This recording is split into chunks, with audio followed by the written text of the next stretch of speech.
me get some water. Let me also...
All right. Let's see what's up. Hey, what's up? Hey, what's up, Memento? What's up, Rashikage? What's up, Nacho? How's everybody doing today? Sorry if I took a bit. I was just getting some water. I'll probably be streaming for a little over the next hour, just a little over the next hour till like 5 p.m. So let me just type that in real quick.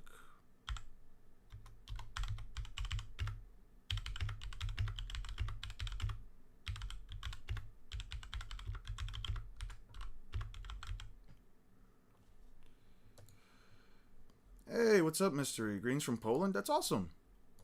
Hey, that's nice to know that my content's reaching far and wide. I'm good. No. I'm perfectly fine, guys. I'm just a little tired. I've been waking up in the middle of the night every now and then, but it's all good. I just gotta wake up early for other stuff as well, but nothing to worry about. So I'm currently researching for context. I'm currently doing Naruto and B versus a Buster Call.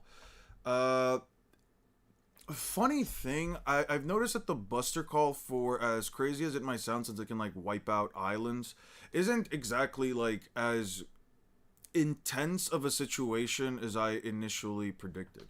Where I'm currently at right now is actually trying to figure out whether or not the 5 Marine Vice Admirals that I'm going to be using are going to be able to provide any kind of situation for Naruto and B, just to figure out whether or not it then becomes a situation where, like, can they stop the entirety of a Buster Call? Do they only escape, or do they push the Buster Call to a point and Admiral has to intervene? One of the key places where I'm kind of stuck right now is that I'm actually trying to figure out exactly... There's so much variation in strength, like the Chinchilla dude that got one-shotted by Frenchie. Yeah. So, the thing about the Vice Admirals is that, like, they're not going to be the focal point of at least of the video. The ones I'm actually kind of talking about are, this guy, Doll, and specifically Bluegrass. I can't show you guys the scenes only because I don't... is more or less just a massed fleet bombardment. Yeah, it's basically a mass fleet bombardment, like you mentioned. The thing about the Buster Call, though, is that, like, the explosions are, like, at like this weird in-between spot where, like, they can one-shot giants. Not one-shot giants. Let me see if I can find the chapter for you guys. I think it was, like, 422? It was, like, 422. It's kind of like in this weird thing where, like, I don't think that, like, Naruto or Killer Bee are ever going to, like, you know, be taken down by one of these explosions. I want to make that as clear as possible. And I do think that, like, Killer Bee actually has the best shot, not just of the two, but just he has, like, the best capacity from either himself or Naruto to where he should be easily capable of dealing with the battleships. The battleships are honestly not an issue. I can definitely think they can stop it. Yeah, no, in terms of like battleships, they can definitely stop it. The way I've sort of written, so just to give you guys a bit of context, I've so far just written in such a way where like they would canonically have to deal with the battleships, at least up until the part of the story where like they're about to escape the island. But more so it's about protecting the island over anything else. The point where I'm kind of stuck right now is that like, okay, Killer Bee needs to transform into his needs to essentially perform a host transformation in order to take care of the battleships as efficiently as possible. It's not to say that like I don't think a Rasen Shuriken couldn't deal like a flying Rasen Shuriken couldn't deal a massive amount of damage to the hull of the ships themselves. It's not to say that, because I do think that it would deal damage. I just don't think Naruto can rapid fire Rasen Shurikens to such an extent that, like, you know, he's taking down multiple battleships from a distance, right? Like, one or two at a distance is probably... I don't think that a single Rasen Shuriken is taking down an entire ship, just because the size of the ship is, like, 5 times the size of a tailed beast. And from what I've seen, Naruto's Rasen Shuriken, at best, takes out, like, let's say, a larger portion of a ship. It not a larger portion of the ship. It takes down like a fifth of the ship. It doesn't take down the ship in its entirety. It's KCM1. I decided to write it in such a way where it would be where I'm actually comparing Naruto. It's gonna be like Naruto and B after Naruto gets KCM, just to be clear. But I'm gonna give him every single feat prior to KCM2, if that makes sense. It's so, just to give you guys an example, this is a Rasen Shuriken from Naruto at this point. It's a little under 17 meters in comparison, because Kurama should be about half the size that he was when he fought Gamabunta. So this should be somewhere around, like, let's say 10 to 12 meters in size. And One Piece warships, specifically the ones that they use, are about the size of, or about like 60 meters, I think, long or tall, either way. Like, these battleships are huge. Let me see if I can find an image for that. I'm kind of, again, it's not so much a matter of like whether or not they can stop the battleships. The battleships are not an issue. I want to make that clear. The most that's going to happen, at least in my opinion, is that like the battleships probably fire overhead and they still deal damage towards the island. I think my biggest thing right now is just figuring out where enough... Yeah, it's just not enough AoE. Again, can they damage the ships? Yes. Can they destroy large portions of the ship? Yes. But I want to make it clear that, like, these ships are absolutely massive in size. When I was actually looking at this scene right here, where, like, Luffy's destroying, like, the mast of the ship across... Luffy is a little over a meter tall, and I'm not gonna try to, like, pixel scale this shit for you guys, but all I'm saying is that, like, his leg is at least half the size of the ship, and this ship is about 60 meters long. So, this is about the size of Killer Bee. Like, of, like, the full 8-tails. That's about the size of the full 8-tails. Do I think a tailed beast bomb blows this whole thing up? Probably either most of it, if not the entirety. Like, if I were to try to, like, lowball it, because, again, I don't know how the size of the mountains that the other tailed beast blew up are. I cannot, you know, scale it comparatively. I don't do pixel scaling. It's either blowing up at least 5 times the size of Killer Bee, which should be the entirety of this thing, or probably a large portion of it. Either way, a single-tailed beast bomb blows these things up. Make that clear. I do think a single-tailed beast bomb downs one of these ships. There's also a thing where I'm not so much stuck in. I'm more or less just trying to see, like, I can't exactly recall the chapter where they were fighting the Ten Tails, where I think, like, Naruto and B shot... No, it's, like, way farther than this. Where, like, Naruto and B shot multiple tailed beast bombs at the damn thing. It should have been enough blasts where it was like, what, like 5 or 6 shots? If it's 5 or 6 shots, then again, it's not necessarily like, and the ships themselves are not necessarily an issue. Let me see. It was like, because it has to be like right after, I think tailed beasts are smaller in Inner World. I don't think that's the case. But no doubt that the bomb has the AoE more to affect more than one. I don't think a split hit would be enough to down a ship. It's KCM1 and Naruto. They're losing. I thought it was No. KCM1 and B, I do think that, like, if it's just the battleships alone, I think they take down the battleships. I do think that they can take down the battleships. It's more or less just trying to, like, describe how powerful one of these explosions necessarily is. Or at least, like, how powerful the vice admirals really are, because it's less of a case about Okay, I need to know how many they can like necessarily rapid fire. That's okay. So they can shoot about four, 1, 2, 3, 4, 1, 2, 3, 4, 5, and I think those are bees. B shoots first, right? Yeah, no. So these are a different color. So fuck. I don't want to bring up the video on. Let me do it like this. Actually, I'll do it like this. Naruto and B versus Ten Tails. Let me see if I can find like a clip that doesn't get like entirely copyright struck. We'll do this. We'll pause it here.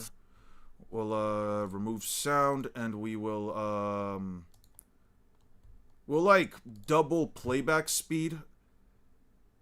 No, this is way too far in. I don't need this video. It has to be like Naruto and B specifically versus the Ten Tails.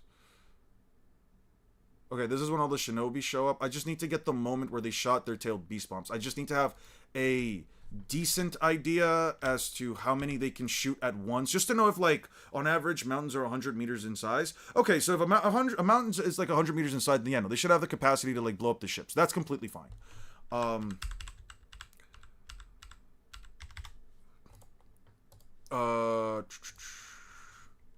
Okay, so it's right around the point. Let me again speed this up a little bit more. Okay, so how many did they shoot? Oh, no. Okay, slow that down, actually. Slow that down. Slow that down. Okay, let's do this. Let's do this right. It was around 13. So yeah, like if we're gonna assume that the mountains are at least like 100 meters tall, then yeah, they should definitely blow up the thing. Okay, so that's completely fine. I just want to know like how many they can shoot at once. I'm gonna like lower down to like 0.5 speed. Oh, I keep double clicking. That's on me. Okay, tailed beast bomb barrage. That's like what, 5? It can shoot 5. Kurama is the same size in Boruto despite having half the chakra. That's an inconsistency then, because it should have been... Hey, what's up, Christopher? That should have been an inconsistency. That's definitely an inconsistency in Boruto then. Because Kurama was definitely twice as big, or at least much larger than all the other beasts. But in Naruto, especially in the 4th grade ninja wall, they're all about the same size. So...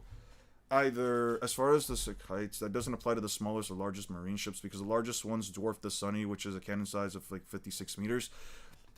You know what's crazy? I was telling this to Stein Nixos that they were like over 100 meters tall, but he mentioned that they were only 60 meters. Marine battleships? Let me see something. Marine battleships. Marine ships. Okay. The Standard is a crew-like vessel. Okay, I don't care about that. The battleships. The battleship size are average in size. A variant exists that is much larger, known as the battleship. The ship is mainstay, 60 meters tall, and this class is the largest, is making the class among the largest in the world. These ships are high-ranking admirals. Okay. Battleships. Standard contingent 800. However, the battleships is capable of carrying up to 1,000 Marines. Yeah, I already know that. Yeah, no, so they were 60 meters tall, but they're supposed to dwarf the 1,000 Sunny. That's weird. Okay. A couple of size inconsistencies here as well, then. That makes... Do they really dwarf the size of the 1,000 Sunny? Is there a chapter where you can, like, compare? Chakra doesn't necessarily attribute size. What about 650 meters tall? What about what? No. So, I was telling, like, chat, yeah, they're a larger than normal sized giant, and then one used during a buster call. Battleships are larger than normal sized giant, reaching a length of about 60 meters tall, making it the class among the largest. The Nine Tails. The Nine Tails is about 17 to 20 meters tall, depending on like how you compare its size to like Gamma Bunta. which is about half the size of the Ninetales, at least when I was at his max height. I think there are One Piece openings to show the Sunny next to the, besides the battleships. If the leaks are true, the way I will glaze Mihawk will be disgusting. I don't want to know anything about leaks right now. A normal mountain is about 300 meters tall. The smallest consideration is 180. Okay, yeah. So they should definitely be able to beat him up. So, like, again, I don't think that, like, Naruto or B have a necessarily, like, an issue, at least in comparison to, like, the Ten-Tails. These are probably, like, the same two that are, like, in the front. Or he probably shot earlier. Scale him to 650 meters tall. The issue I'm more or less just having is like, okay, I essentially have to explain what a Buster Call is. It shouldn't be that difficult. It's just like the Marines' ultimate, like, it's basically the Marines' ultimate form of military attack, which is all fine. It's meant to essentially burn down islands that the world government essentially deems too dangerous to keep alive, or at least against the status quo, right? I wrote it in such a way where, like, okay, the Marines just have to go after these guys because they're having, like, another situation somewhere else. You can look up Kurama size scaling. I'm not doing the size scaling stuff because here's the thing. Kurama doesn't have a cannon height. Kurama cannon height. I don't think he has a cannon height. Variety, full beast, its estimate that the full form ranging approximately 650 meters to 500 feet. Some say he's 20 meters tall. Some say he's... I don't think, at least off of a canon source, when it attacked the village, it was full size. The other images are half Kurama. Somehow people are forgetting this. Bigger than the other tailed beast to being the same size. Yeah. It's a very weird situation because it's like, again, I don't think that there is a canon height. I don't think that there is a canon height Naruto. Because I don't go by pixel scaling. Pixel scaling, like, unfortunately, here's the thing. Pixel scaling will always come down to, is that number canon? Will the author say that number is canon? That's why I just can't go off of it, because I did use pixel scaling in the first few of my videos, but then I always got comments from people saying, like, you know, okay, but, like, are any of these numbers actually canon? Like, would the author write them off? And I'm just like, that's honestly an argument I don't really have anything against. You know what I mean? The closest thing I have to, like, let's say, a summoning creature's size is honestly Gamma Bunta. And Gamma Bunta is about half the size of Kurama if it's about the size of the other tailed beast. Like, even a full-size Kurama, then, if you want to say it's much larger than, like, twice the size, I don't know what to tell you. I think generally people put him to 100 meters. Yeah, but that's the thing. I don't care what, like, what other people say. I care about what is a canon height. Right? Like, ultimately speaking, at least in my mind, what is canon is always going to supersede anything that some fan gets, no matter how consistent the fan can get the scale to, right? I don't care if, like, you can get, like, 5 images of Kurama in comparison to Naruto, pixel scale them and say, well, the pixels are about 100 meters comparison to, like, let's say Naruto's, like, 1.5 meters height. So it's like, okay, that's all fine. I'm happy that you can get it consistently to that, but is the height canon? That's all I care about. And I can literally only go off of the 17-meter stuff. What if the visual never makes sense, but with what's consistently shown on screen? That's the thing, right?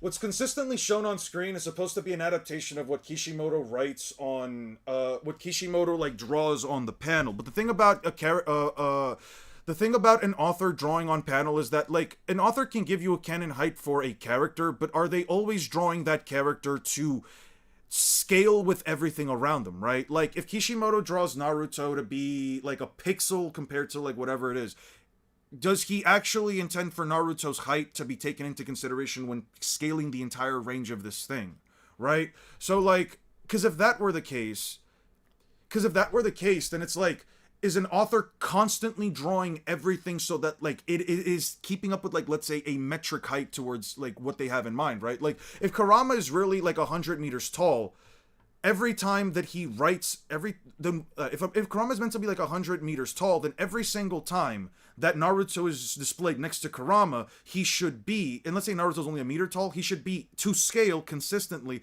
100th of that size, but that's not possible. It's not possible to consistently get that because human error is a thing. You're always going to draw things slightly bigger or slightly smaller than it was probably intended, but that's not really the point.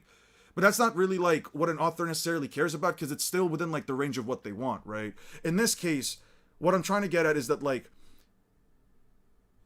what is the canon? What is the canon value that you can get for any one of these beasts? Hey, what's up, Mr. Dance? Hey, what's up? If an ability like Choji, or there could be, maybe there would be, if he has an ability like Choji, then maybe there would be more of an argument about bigger sizes. Why do you compare it to Gamabunta, not the size of a building or canon characters? Also, some frogs get smaller when they age.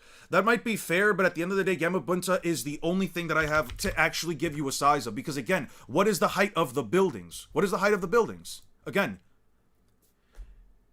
is every time that he draws a building, is that building always the same? Is the building always the same height? Is it taller on some screens in some scans than it is on another? The thing about Gamabunta is that when it fights Shukaku, it is about the same size as Shukaku, and Gamabunta has a canon height of 17 meters. That is what I go off of. If you can give me a better way to scale that doesn't have to resort to using pixel scaling, I would gladly use it. The Screaming Death has always been more of a 10 times toothless size ever since it was first appeared. Okay, on screen. Hope you're doing it. Yeah, slightly.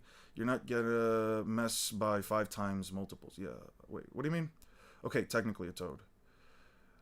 The Screaming Death has always been more than 10 times the size of his.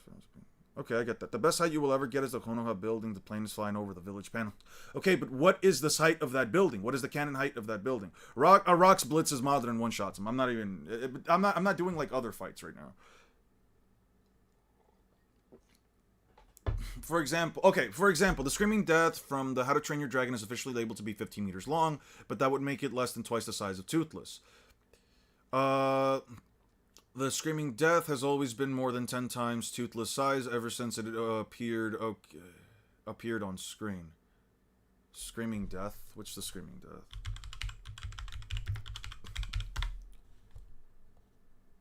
Oh, this is the Screaming Death. Okay. Is this Screaming Death... Okay, what's the context behind this, though? Like, is this Screaming Death any... Is, like, the Screaming Death, like, Is this just, like, your average Screaming Death, or is, like, this Screaming Death special in some way? I have no context for this. If it's just a regular Screaming Death, then it's always shown to be... twice... labeled to be 15 meters long. It's about 10 times... I don't think this is... Okay. So how long is Toothless, then?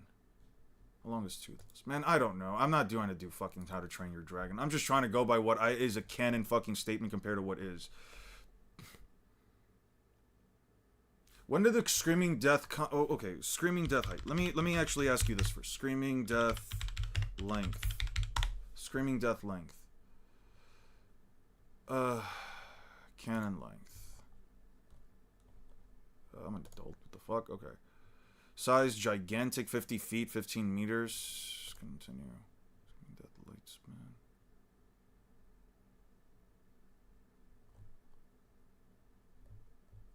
There's just an inconsistency there, man. I don't fucking know what to tell you. The buildings are bare minimum 3 stories per stories tall, plus the roof. Okay, but what's the canon height of the building, though?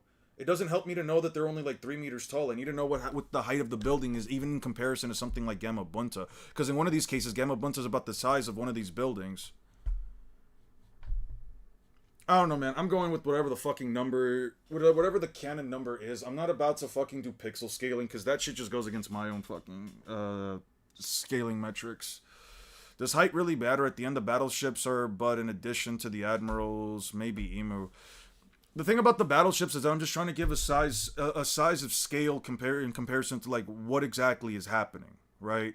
Like, I'm just trying to give an example that, like, okay, I don't think that, like, for example, I do think that, like, if Killer B were to ram into one of these ships, he could deal some damage to it, but it's also not going to be a case where he's dwarfing the ships. I'm trying to get, like, at least a sense of scale for it. Are you having a good time? I am frustrated with just the idea. I'm frustrated with more so just, like, trying to figure out how to even remotely go about this fucking script, man. Because the issue that I'm mostly having is not even with just, like, the height stuff, is that, like, okay, I have to somehow, like, start comparing these fucking sea beasts. Because, like, one of these guys is able to, like, one-shot one of these sea beasts. So then I have to go all the way back to, like, when the fuck does Egghead start? Anybody? 1063? They are pretty short. You can ask Kishimoto the average height. There's a Japanese forum for that. Dude, I'm not reading Japanese.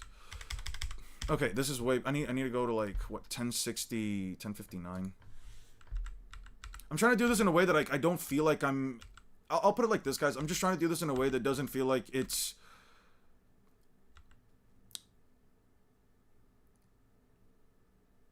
How do I explain it?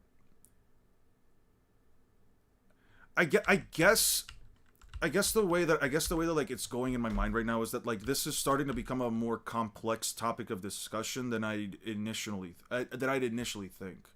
Also, real quick, how big is the giant? Okay, so it can one-shot one of these sharks. How big is the shark in comparison to their sea beasts? It's about the same size, right? Is the shark about the same size as like one of the sea beasts? No way. For example, okay, wait, hold on. Okay, so then the shark is...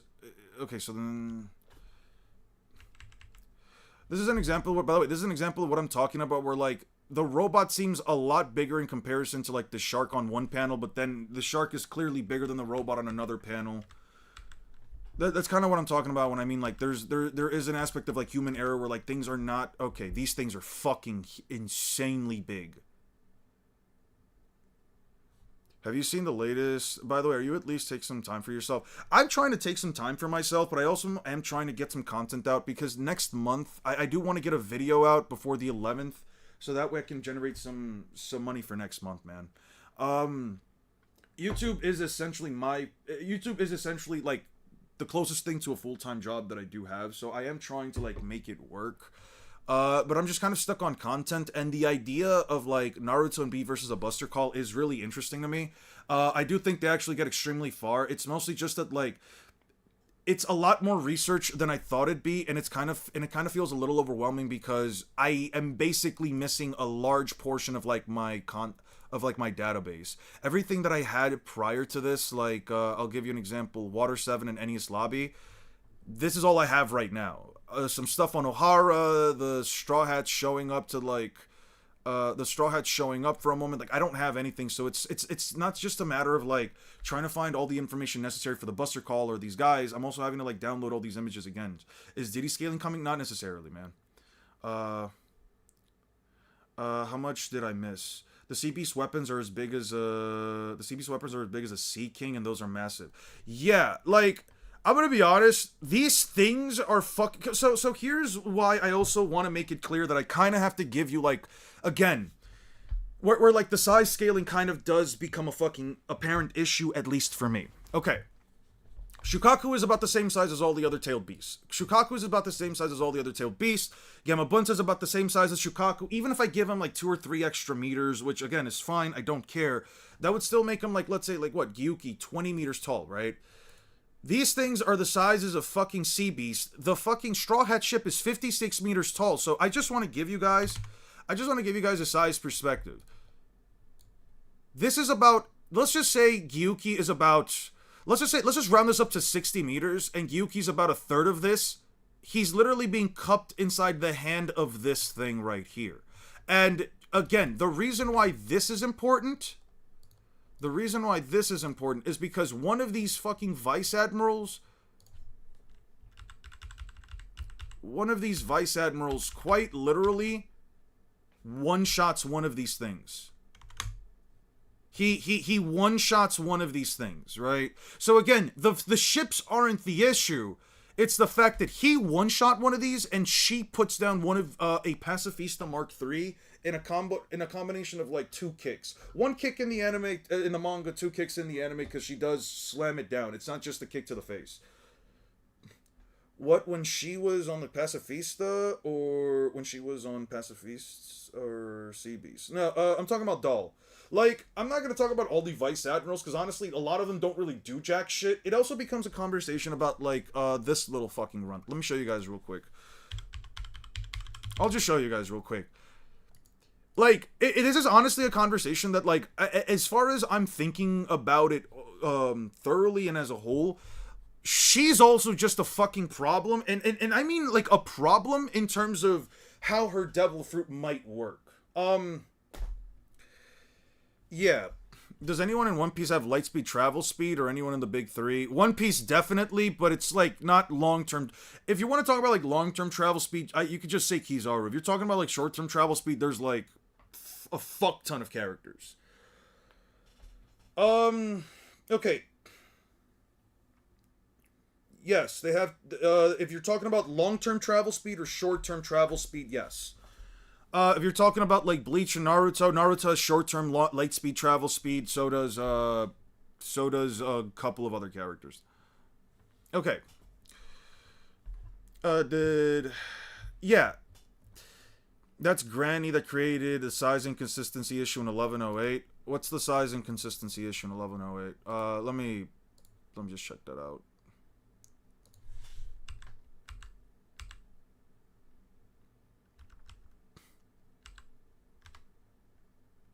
What's the size and consistency issue?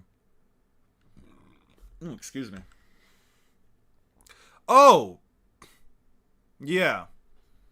That's also, again, another size inconsistency. This is what I'm talking about, guys, where I'm like, the ships in this shit's supposed to be massive, but then also, again, an author might, again, these things are supposed to be like bigger than a fucking ship. That I'll just bring up another panel. I'll just make another panel right here. Fuck it. I'll use this one. Again, this is why I have to go by canon heights. This is what I mean when I say, like, I just rather go by canon heights. I'm not trying to use pixel scaling. I'm not trying to use the inconsistency of whether or not a character or yada yada or blah blah blah blah blah, whether or not one of these fuckers is, is scaled by somebody else that isn't the author to be the size of XYZ. Like, I don't care about any of that, man. Like, look how big this thing is right here, and then look how small it is in comparison to, like, Bluegrass, who is honestly, like, how tall is Bluegrass? Okay, I don't have a canon height for Bluegrass, but she's definitely shorter than Doll, who is about the size of a normal person, right? You know Gyuki has blade resistances, right? He cuts random Obito shurikens, kunais, etc. Some random Vice Admiral should carve him up. Probably. Doesn't B have some water style jutsu by any chance? Might work on the Vice Admiral. Does B have that? Killer B. Like, these are all great points. Like, here's the thing, guys. These are also, like, great points. Naruto. Alright. Killer B with a... Yeah, whatever. Continue site. What are his jutsu? No, he does not have a single water-style fucking jutsu, man. God damn it. Alright. Hey, what's up, Peter? It's can Naruto and B escape of... If everything is error, how do you decide if they are bigger than the Sunny or smaller? Because the Sunny has a canon height of 56 meters. That's why. Unfortunately, the 1000 Sunny does have a canon height of 56 meters. So these beasts have to be massive by comparison. And that giraffe fucker is the same giraffe fucker as right here. Yeah, no, that's the same giraffe. So Bluegrass is fucking huge, I guess. Did you watch Dandadan? I did watch Kaiju number 8. I have not watched, I have watched Dandadan and Kaiju number 8. I have not watched season 2 for either series. I don't even think season 2. If Luffy uses a Rita water, could Luffy and Hanak safely get up after being submerged in bath water? If you throw them entirely in bath water and their bodies are entirely submerged, I don't think they can do much. Eon is roughly 7'6", making him taller than most of us. That's crazy. How does an Octopus Cherokee not have water style? Again, it's one of those situations where, again, you can argue that he does. You can argue that he can do a water style, water dragon jutsu. He has water release, but again, it's not canon. So what am I supposed to tell you? Should he have some? Yes, panel should be... No, I get you. Like, that's the thing. I'd rather just go by canon heights, because, like, okay, let me ask you guys this. Is there anything Naruto can even do? Well, we're not talking about, like, that. I'm going to be talking about, Fujitora. Like, I'll just put it like this, right? The argument is... Okay. Let me just break this down, actually, down here, right? I'll just open up a separate page for this. Okay. I'll make the text also, like, way bigger for you guys.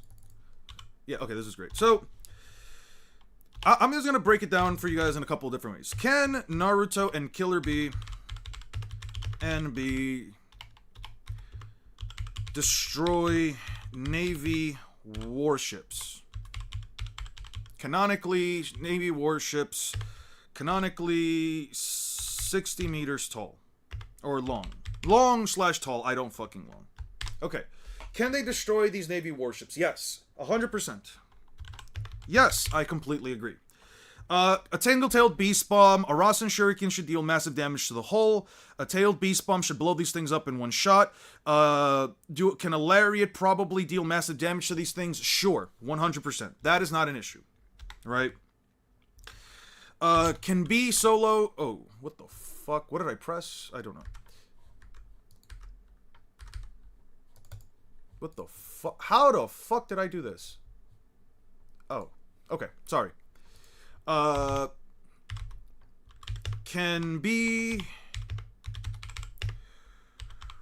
wipe out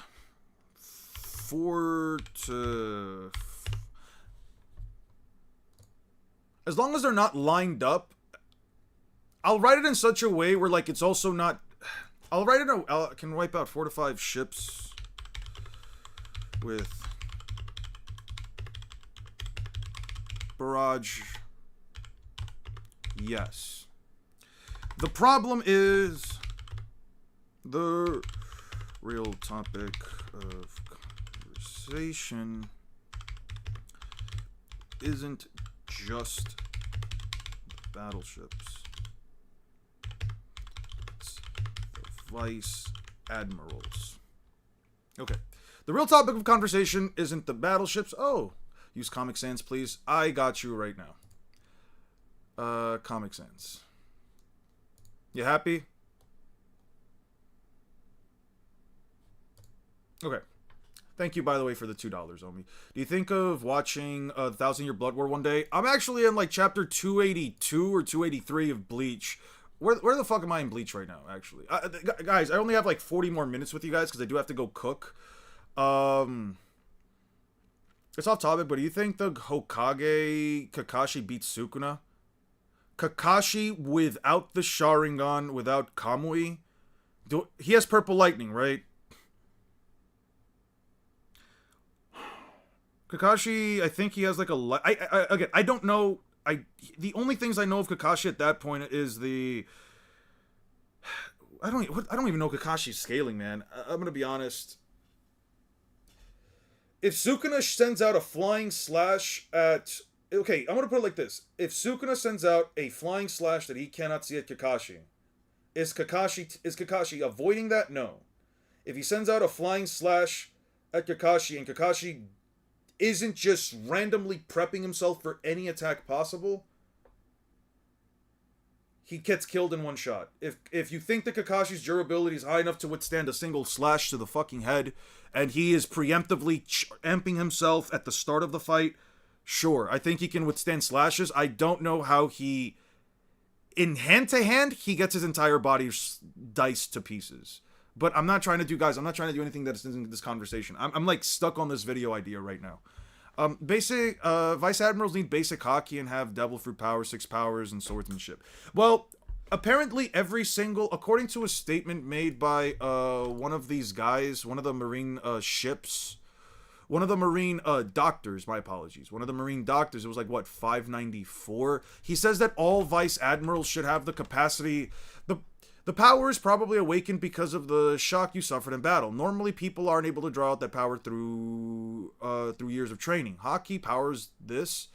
All Navy officers of Vice Admiral rank and higher have some form of it. So all Navy Admirals...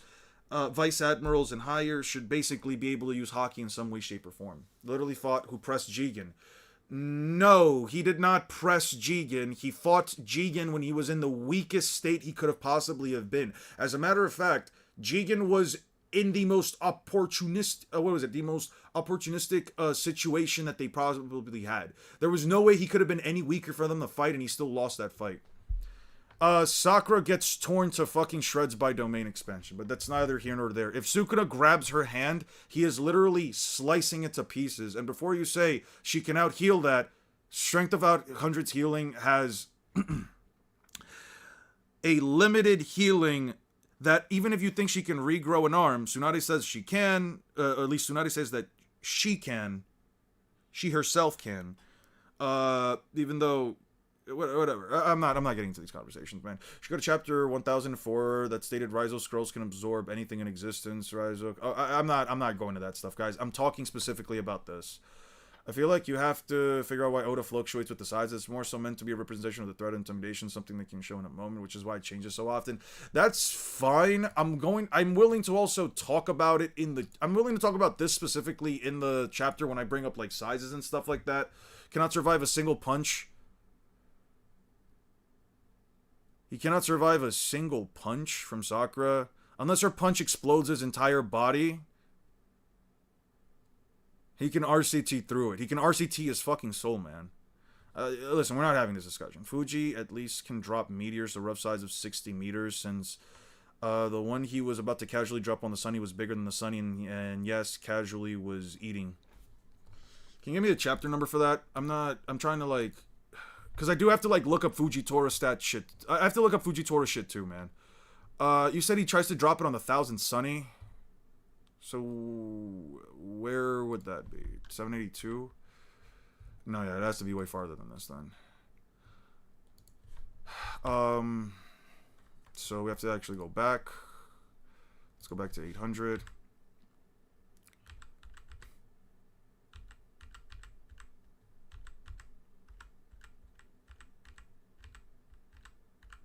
No, they already left.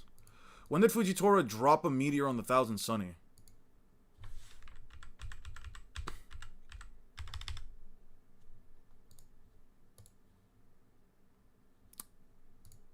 Don't judge me. It's a cool picture.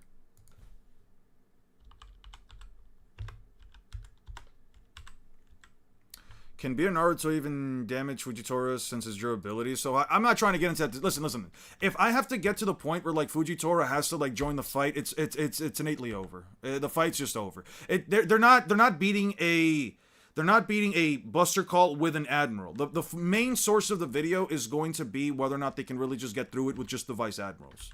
I think that there's honestly a very good argument for them, but it also depends on, like, again, if he can one-shot one of these sea beasts that is, like, 5 to 10 times the size of Killer Bee, at least canonically. I have no idea what to tell you at that point. It was 724. Also, like, he lifted up a fucking city, man. He lifted up a city. Oh, yeah, no, they're not beating Fujitora.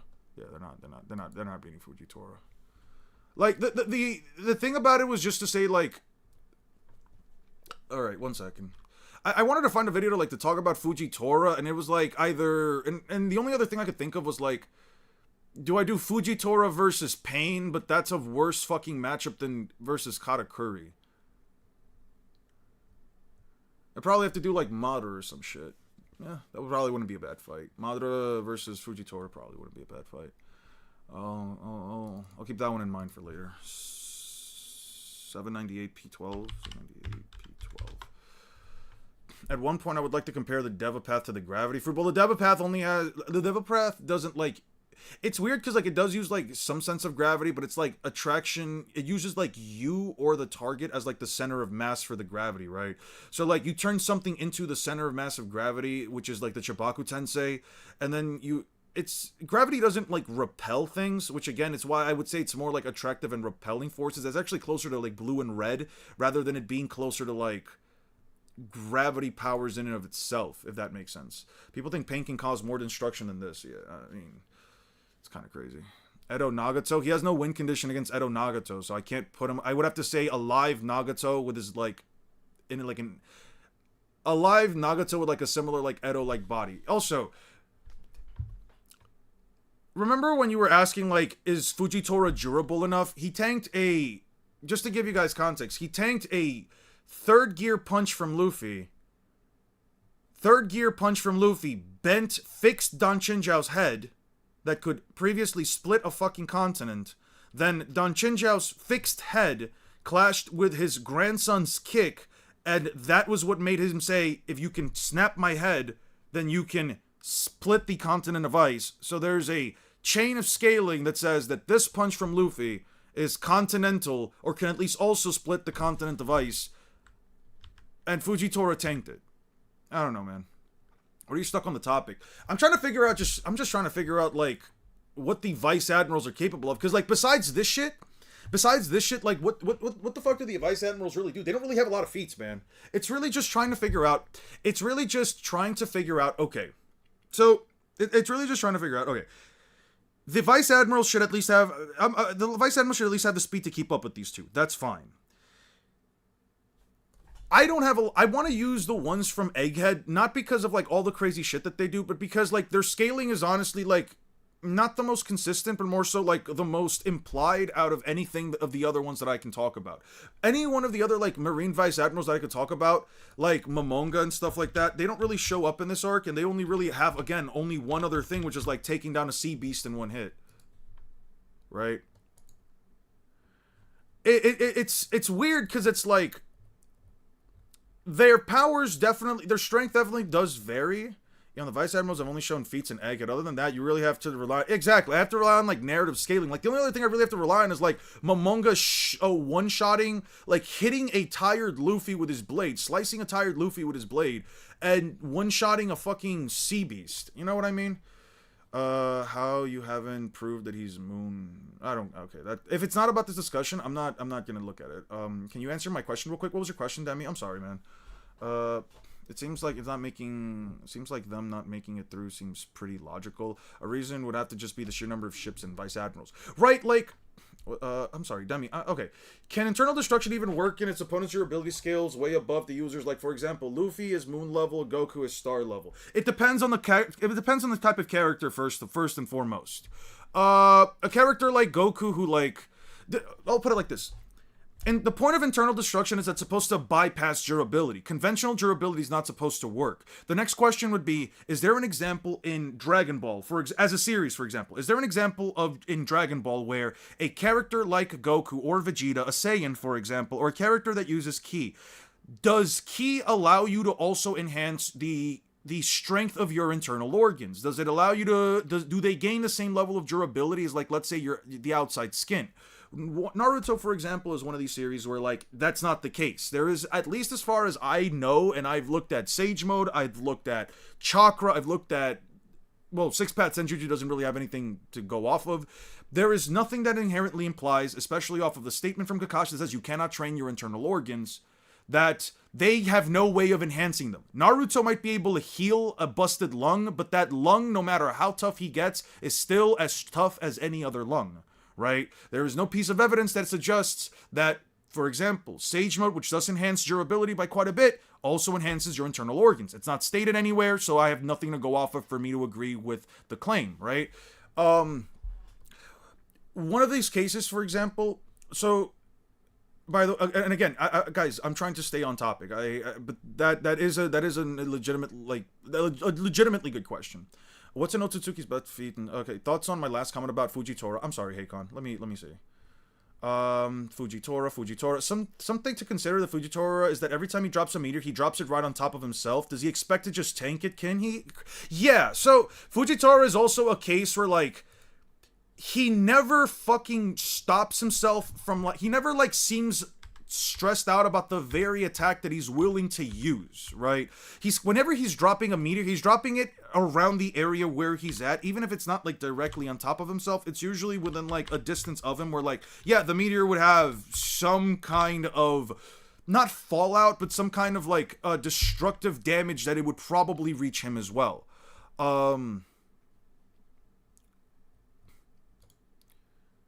What incarnation? Dude, he's fucking lifting an entire city above these guys. What the fuck, man? I kind of wanted to just talk about Fujitora because he's like the one admiral that I haven't really spoken of before, and this is also a case where I felt like it was probably good to also establish that, like, this was probably, like, one of these cases where, like, it was also probably good to establish that, like, Fujitora and Green Bull are not as weak as people...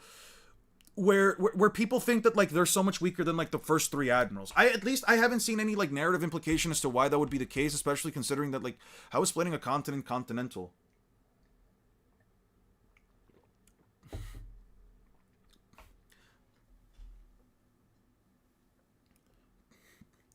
Okay.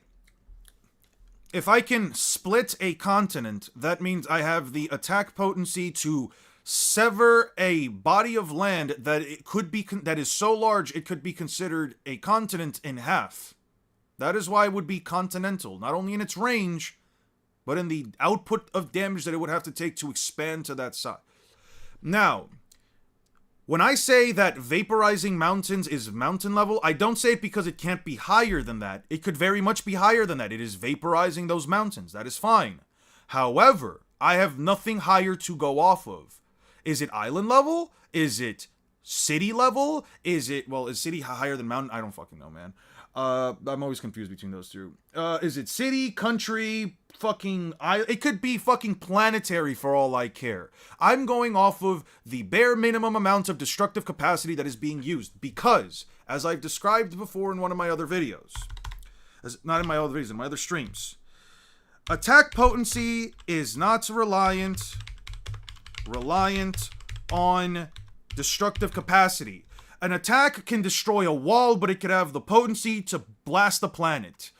But destructive capacity is entirely reliant on AP. You need to have, in order to blow something up or destroy something, you need to have a bare minimum attack potency to do such a thing. I cannot take down a building if I do not have the attack potency. I cannot destroy an entire building in one hit if I do not have the attack potency to destroy said building in one hit, whether it's pulverizing, smashing, or annihilating off of the face of existence. That is the reason. The reason being, they are mountain level because the bare minimum thing that they blow up is a mountain. I have not seen them blow up anything larger. He is bare minimum continental because the destructive range, the destructive capacity of his punch was that of a continent. That is why. Okay, now, the real topic of discussion isn't just the battleships, it's the vice admirals. The thing about that makes this kind of tough is that, like, the vice admirals are essentially the only characters that Naruto and B would have to necessarily take care of, and they're probably the only characters that are going to be on the island.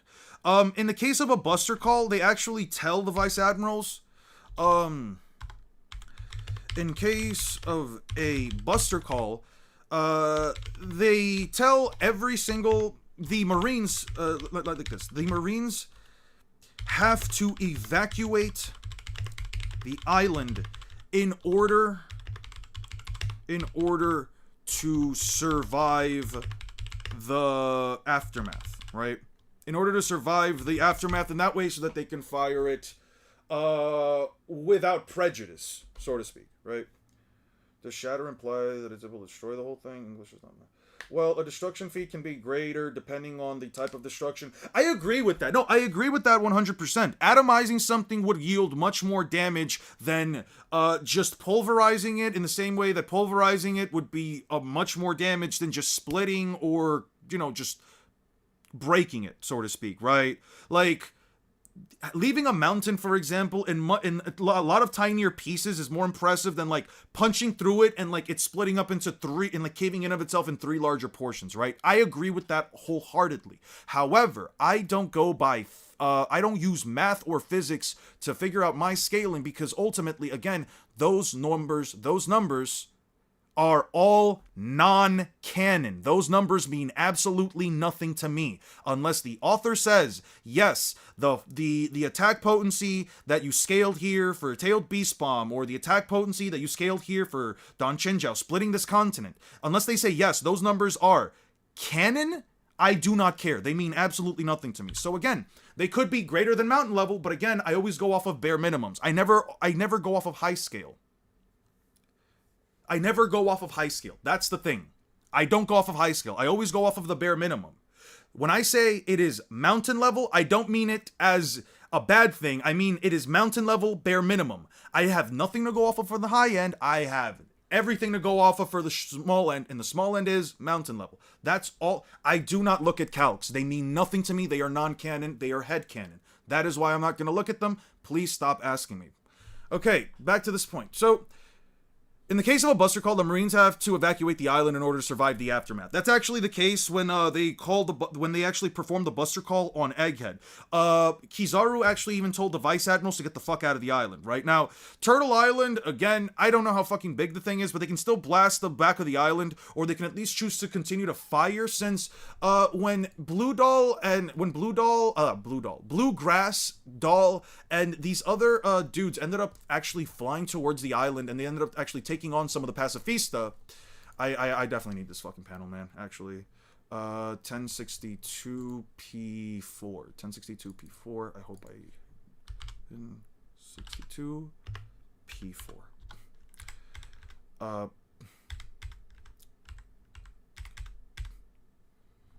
Yeah. 1061. What was it? 1061 P7? P7.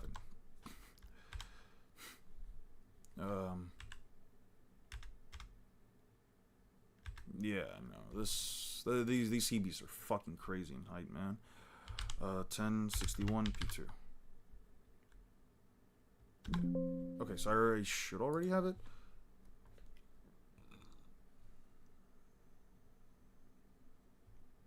Oh! Okay. No, okay. I already have it. And it's actually colored, so I should be able to just deal with that. Headcanon. Headcanon meaning that you're taking information that you have about a series that the author hasn't written off on, and you're essentially taking it as true.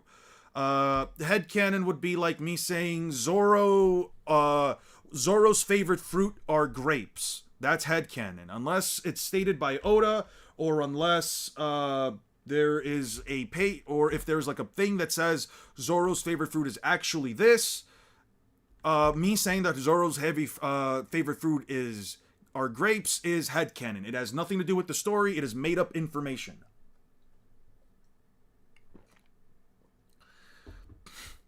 Was the enemy's lobbies a unique case because it was Robin that warned them? No, Enies Lobby is actually the closest thing to like... Enies Lobby is actually like closer, funny enough, to what's-her-face? The Ohara Buster Call than the...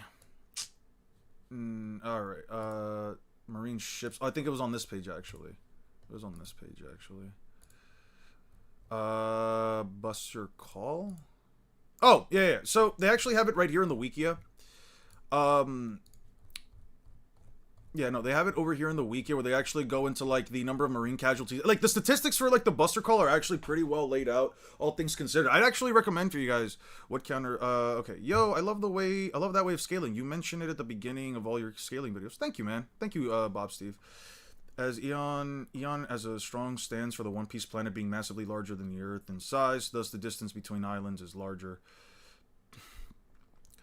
Bonnie has never aged anyone to death from what I recall. She has... So, with Bonnie specifically, she has the ability to age you to a point where you feel like where you actually experience death, but she does it so quickly that it's only an instant.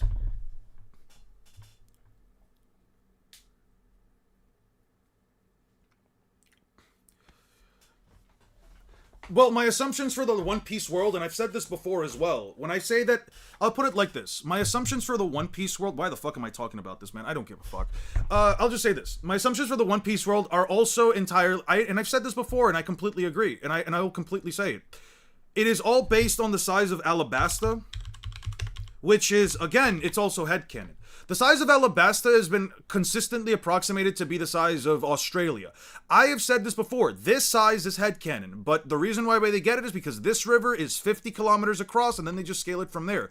Is it the only piece of, like, pixel scaling that I agree with? I've said this before, it is probably the only piece of pixel scaling that I've ever agreed with, but only because we also have, like, a size for how thick the river is. Either way, I can still quantify the size of the One Piece planet to being much larger than Earth without using that. I just use that to essentially say that, like, it's this big, but I don't necessarily, based on my own metrics, I don't exactly agree with it either. I'm just giving you an approximation, but I'm also not saying, hey, take this for fact. No, it's 100% headcanon as well. Is Madara vs. Sukuna a sequel coming? That is a very good question, man. I don't know. I don't know. There's so much shit that I feel like I want to do, but I just don't know how to like allocate the time to like do all the research and shit while also like trying to download. I've been honestly kind of like beating myself up about something recently because I'm thinking about it like I'll give you actually an example. I'm kind of upset at myself recently because I've been reading Bleach. I actually read like 20 or so chapters of Bleach today, right? Because I didn't have my PC near me and because I didn't have like anything to like really transfer over the information other than like making another Google account and stuff like that. I'm like 282 chapters into Bleach so far. I'm like actually I read more Bleach than I should have today. I actually read more Bleach than I should have. This fight sucked, by the way, in my opinion. I'm like right here in the story. I haven't been downloading any of the images as I've read them, so like I'm doing something really stupid where I'm still reading through the story, but I'm not downloading any of the images as I read along to actually cut the workload by half. I'm actually gonna have to go through all 290 prior chapters in order to like download them all at once. Like I'm just making shit harder for myself in terms of the content creation. I'm finding like a really bad balance of like work, reading, and also and you know like personal time even like it's I'm not saying that like I don't give myself enough personal time, but it's like I just don't know how to like properly allocate my time, which is what's probably making this more difficult cuz like I'm trying to write this in a way where like it doesn't sound like I'm trying to write this in a way where like it doesn't sound like it's too biased, but it's too biased for the One Piece side because it's gonna sound like it's biased for the One Piece side just because of the size scaling of the stuff. If Kishimoto just gave me a cannon height for the fucking tailed beasts, this might actually seem way easier to fucking depict. But again, the only thing I have to go off of is again size of these things and then the fact that these fucking fodder ass marines are one-shotting these giant ass sea beasts that are 5 to 10 to 20 times the size of a fucking tailed beast, bro. It is genuinely like starting to become a bit difficult for me. And at least in terms of like just gathering the proper information for all this stuff. What's up, Eon? I was doing the Sukuna runs the Kaneki gauntlet, and I actually think Sukuna stops at Dragon Kaneki. You can't compete with... I don't know who Kaneki is. Are you talking about from... I have no idea. Is that Kaneki from what's his face? The show Ghoul, Tokyo Ghoul. If that's the case, that's interesting. I mean, I have no way to go off of. Most Bleach manga fights are trash. Anime improved them a lot. Genjao over Aizen as a character and villain. Genjao seems a lot more interesting to me than Aizen, but I have my things against Aizen as well, so I can't really speak too much on that.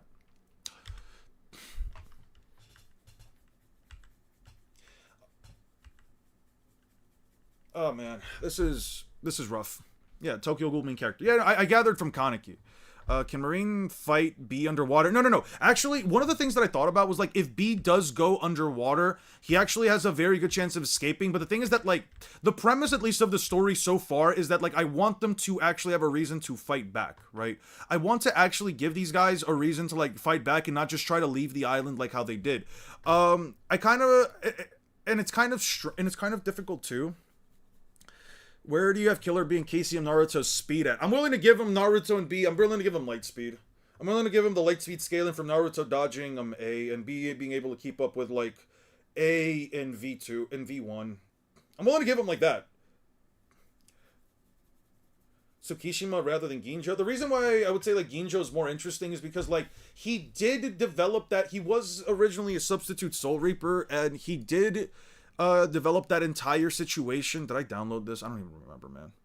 Thoughts on Ulquiorra versus Jubito or Madara versus Aizen? You know what it is, Aster? I'm gonna be honest with you. I don't know, man. I don't know where the fuck Bleach scales. There's no statements for anything. And usually the size, and again, I don't go by pixel scaling, so like the size of the things that they're destroying are like these giant skyscrapers. One of like the weaker pre-Verona Spada was able to like send a blast of energy that went straight through Karakura Town. I don't know what the size of Karakura Town is yet. I think it's like a couple of kilometers long. He sent like a giant blast of like heat energy through it, which surprises me, not from like a scaling perspective, although it did shoot up quite a bit, but it doesn't surprise me from like a scaling perspective. Let me be clear. It does not surprise me from a scaling perspective. It more so surprises me from like from like a world building perspective, in the sense that like it just feels like a lot of the time the human world just doesn't know what the fuck is happening, and they just write off these giant explosions happening in the middle of these streets or the middle of these like homes, and it's like, oh, there's just like no repercussions for any of this. It always throws me the fuck off. In terms of like Ulquiorra, again, he can send out a giant explosion that blows a massive area the fuck up. How powerful is it? I don't fucking know, man. I don't know. I have nothing to go off of. Kenpachi's able to slice through buildings, through these like giant reishi buildings.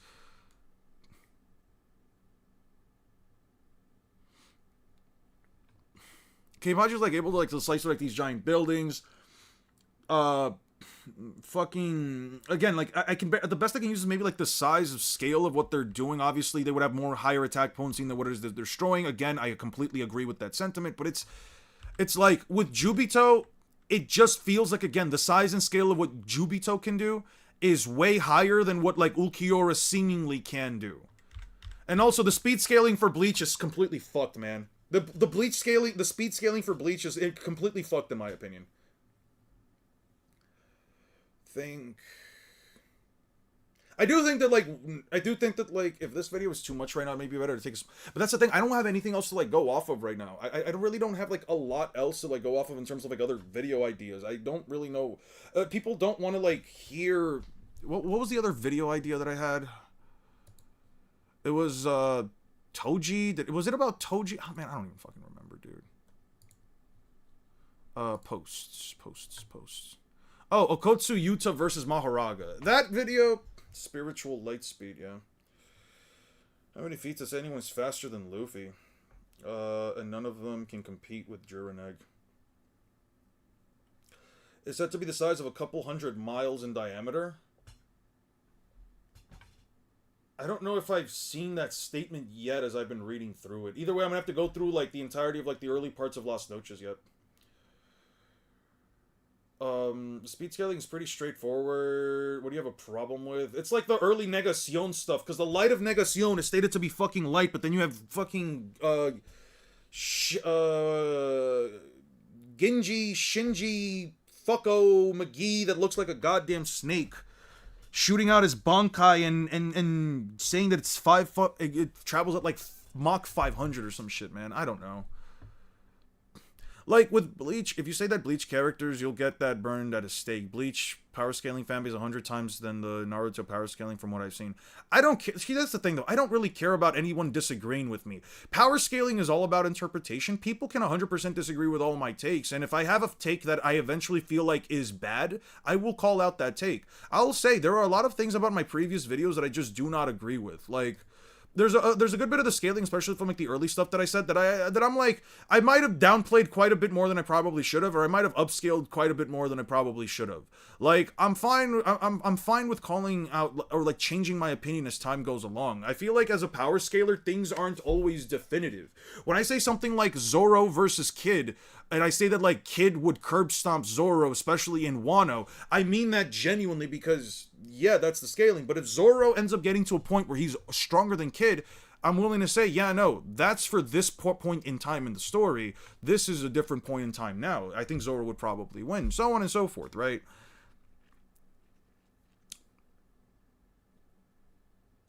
Well, it's not the case of like chakra techniques only affecting that, because like I could see if I have no fucking chakra and I'm getting blasted by a Rasengan, I would definitely get sent flying. It's not about not having chakra. Move that FTL speed since the Rukia rescue. The Rank arc is MFTL. How do you get MFTL plus? They are literally interdimensional beings through and through. Doesn't really make sense, to be honest. Even as a Bleach hater, it's only one anti-feat. Okay. So how is it debunkable?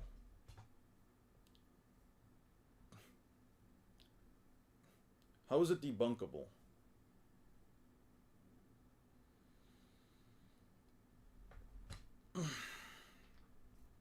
Okay, I'm not here to like argue against it. I don't really care. I'm willing to give Bleach whatever the speed scaling is, but how is it debunkable?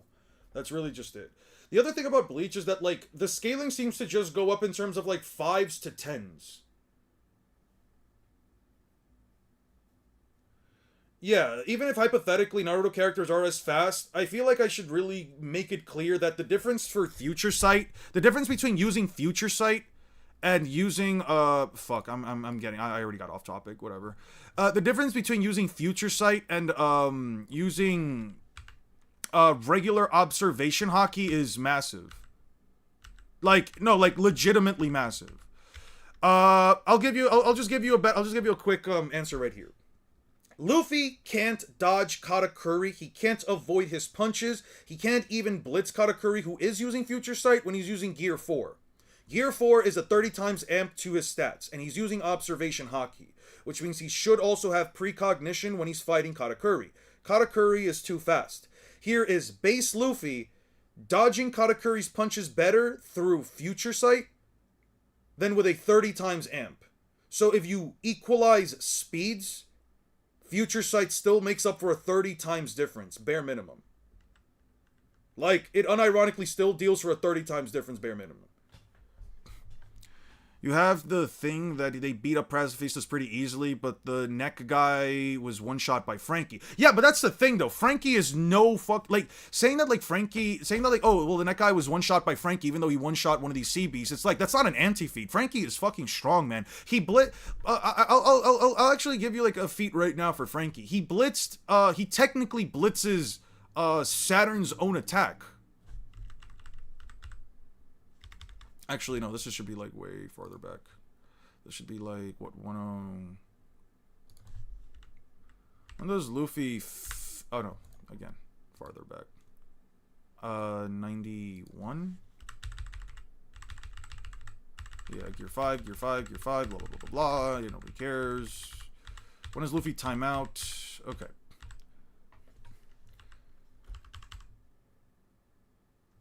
Yeah, no, so Saturn gets the initiative on Luffy. He's about to stab him out, and Frankie strong rights Luffy away. Like, this is real. Like, he blitzed Saturn's hit that had, again, initiative, and he got Luffy away. Then also rescued him. Now, why is that impressive? Because Saturn's legs can literally travel at the speed of light. They literally match the speed of Kizaru's own lasers. They literally match the speed of Kizaru's own laser. You don't even need to that feat. Frankie smacked a big mom with a motorcycle and dropped her. She's an emperor. Yeah, but I need to give you something that's quantifiable and not just a gag moment. I need to give something that's at least like, or at least it can be comparatively quantified. Something I was actually looking into was like, okay, so how can I give an example of like Doll actually being strong? Besides being able to put down one of these guys, she also has the potential authority of a Buster Call. She possesses a strong will and powerful enough to withstand Supreme King Haki belonging to Joy Boy. That's not relativistic. Reggie dodging a light beam. Frankie is a damn goat. And Jello Apocalypse can suck it. I don't know who the fuck that is, but damn. I mean, the Vice Admiral seemed to peak at second Yonko Commander or so. I guess not if you're throwing in Garb. Did you see what I said? Oh, I'm sorry. Gin was talking about the speed of his clap, not the speed of sound. I'm sorry, Six. Gin was talking about the speed of his clap, not the speed of sound. I'll probably, if it's not clear if Yoruichi reacted to the Negacion and got the hint that it was coming based on how Aizen was talking about they got out of the way before they could do that. Yeah, the Negacion stuff is just weird. I'm not gonna say, listen, I'm not gonna agree with anyone about the whole, like, Ceros being spiritual light, so that counts. That's bullshit to me. If I have to fight this hard for beams of literal light in One Piece to be that, I'm not gonna take a spiritual light as that, but, like, the Negacion is really, like, just, like, the big thing that gives Bleach the early light speed scaling. Well, in Sanji's case, he would never fight back, but that's neither here nor there. Frankie has nipple lights that can hit Sanji, therefore can hit Zoro, therefore can hit Luffy, therefore can hit Kizaru. All right, that's enough of that. I think Stern. Oh, we counting Garp? Yeah, that's the problem. Then yeah, but we're not counting Garp. I'm not throwing Garp into this fight. The Vice Admirals that I'm throwing into this are Pomsky, Doberman, Urban, Dahl, and Bluegrass. It's also a bit weird because it's like, how do I I don't want to pull out the entire episode. Okay. So, actually, one of the examples that I actually wanted to talk to you guys about was, Bluegrass, right? There's really only there's really only three things that we need to talk about in terms of like the vice admirals, and those three things are. Oh, by the way, so we'll probably have them. We'll have them fighting them. Fight on the edge of the island, right? We'll have them fight on the edge of the island. I don't think that Naruto and B immediately go into full, or at least B does not go into full host tail transformation until they at least see the rest of the battleships. B probably transforms first, shoots one of the battleships down. Because the thing is that you can also just have like the battleships not be close enough to where like a single-tailed beast bomb fucks them up, right? Like they could probably have them dispersed out far enough that like we'll be guarding the coastline, which makes sense, right? I'm thinking of it being a case where like they have themselves separated around like. Is there any way for me to? No, that's fine. I'm thinking about it in a way where like they can have like a U formation. I'll show you guys right here. So this will be okay. And how big can I make it? So like, let's say this is Turtle Island. Let's say like this is Turtle Island. I'm willing to have it in such a way where like we can have like 10 marine ships like spread out around it so that they can cover like multiple angles of it, right? That's actually what they did back in NES Lobby, where like they basically covered the entirety of the island. 1, 2, 3, 4, 5, 6, 7, 8, 9, and 10, right? Like they can definitely spread themselves out and like cover the entirety of the island. So Bogart is fair play. We have no concrete feats, but he was at God Valley. Even 75% of Garp would be enough. Bogart, I don't want to throw him again into that, just because I want to get feats for characters that like are at least somewhat tangible and I can talk about. Part of the reason why I actually chose these guys is because two of them at least don't seem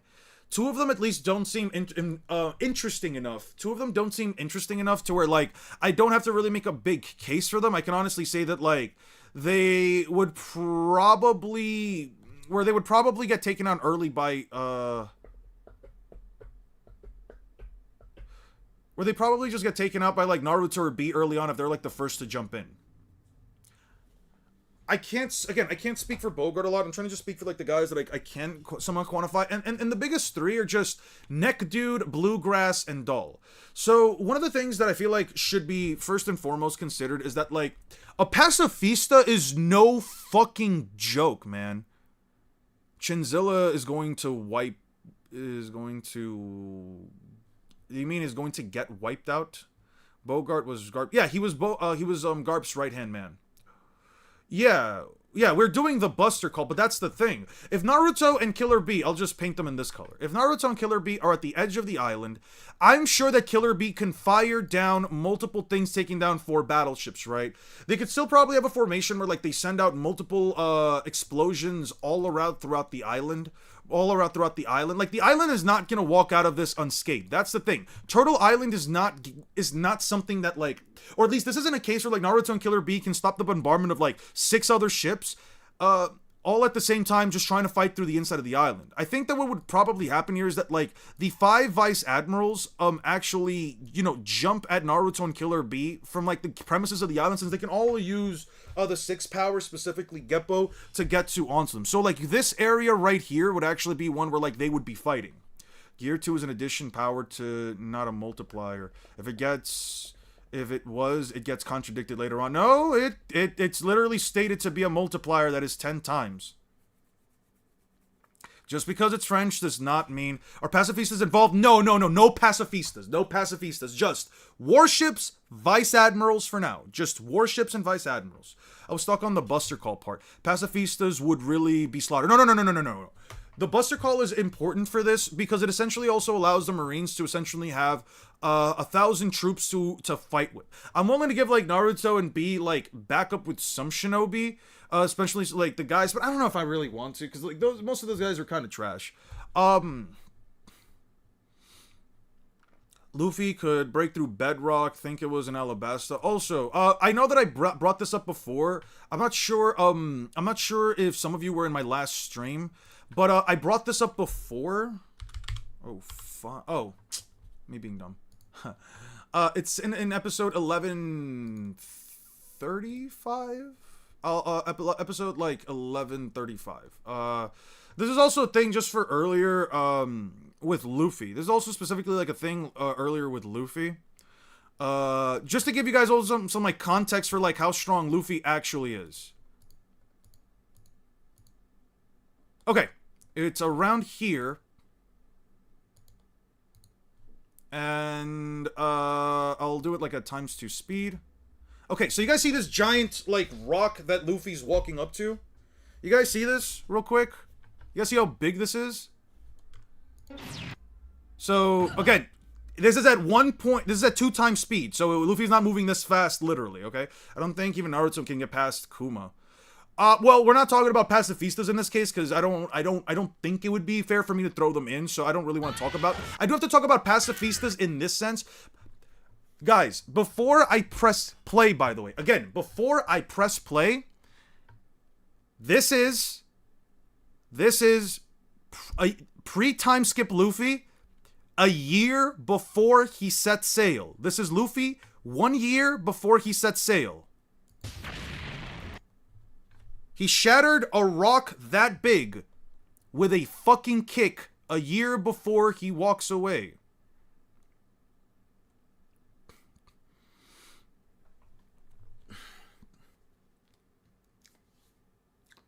Anyway, just wanted to give you guys a bit of context for that.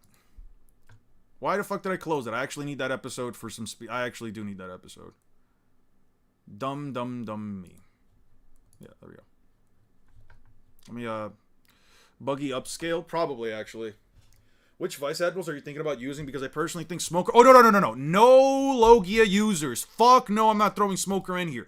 Naruto and fucking B do not get past Smoker. Not because he's strong, because that motherfucker's a Logia, and they do not have water style. I'm gonna download this one for me, actually. What was it? 11:0. This is 11:35. Videos 11:35. 11:35. Okay. Sorry about that, guys.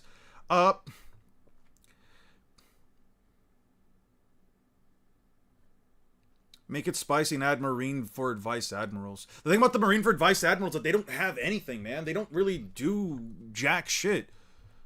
I'm really not kidding. Like the Marineford Vice Admirals, their scaling is kind of based on whether or not what is it, Red King? Oh, Red King is his name. That's the dude. Urban, Pomsky, Doberman, Urban. I'm just gonna do Red King.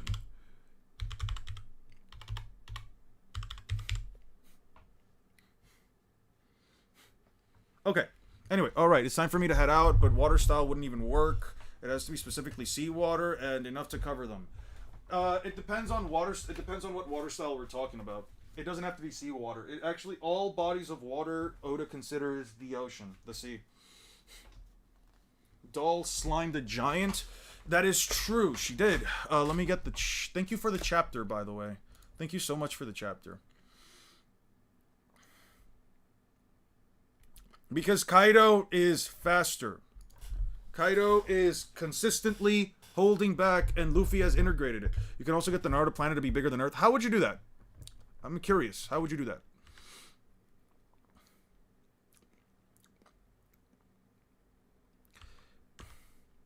How do you get Luffy to be... sorry, how do you get the Naruto world to be bigger? I'm genuinely curious. Okay, no. Oh, right. This, yeah. This right here. Okay. We need to go back to Egghead. 17 P12.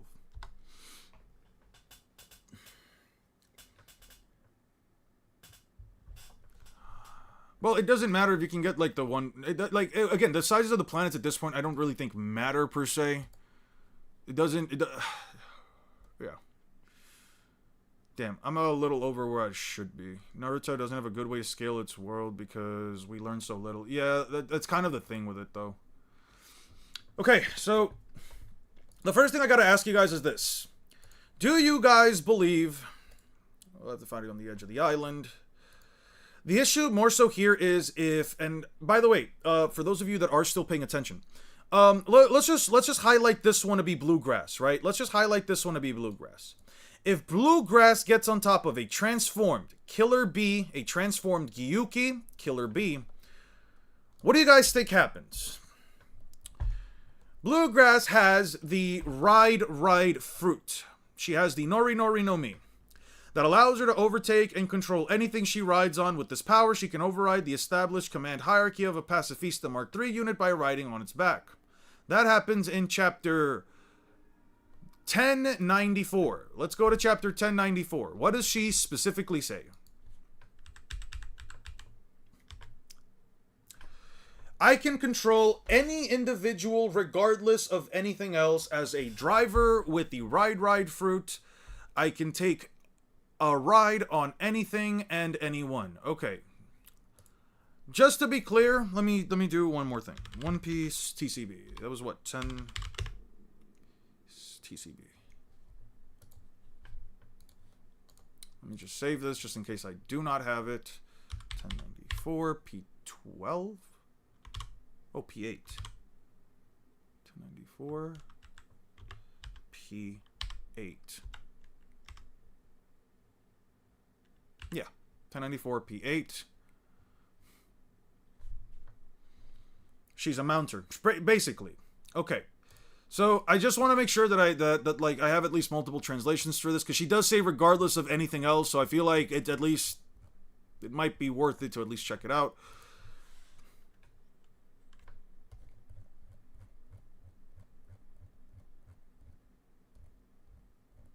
Okay, should be after this. Don't panic, dearies. It's only this one unit that hasn't been affected by new orders. I made it my personal ride who can hijack anything thanks to the ride fruit. That doesn't contradict anything. Okay, that's... Okay. I take it. Offing you will lift the age curse. Okay, so... There's statements in the light novel saying Shinobi can travel faster than horse in a bullet train for multiple days straight, and applying that statement to Tsunade about traveling to...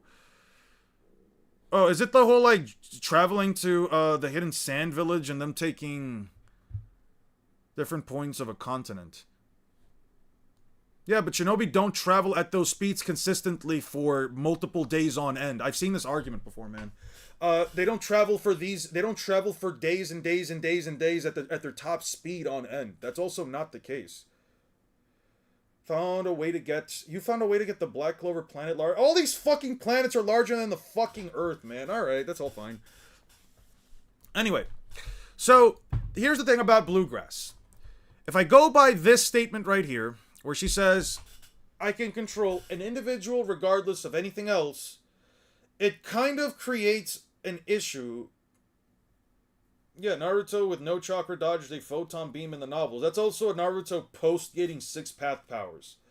Yeah, his base would be way fucking stronger too.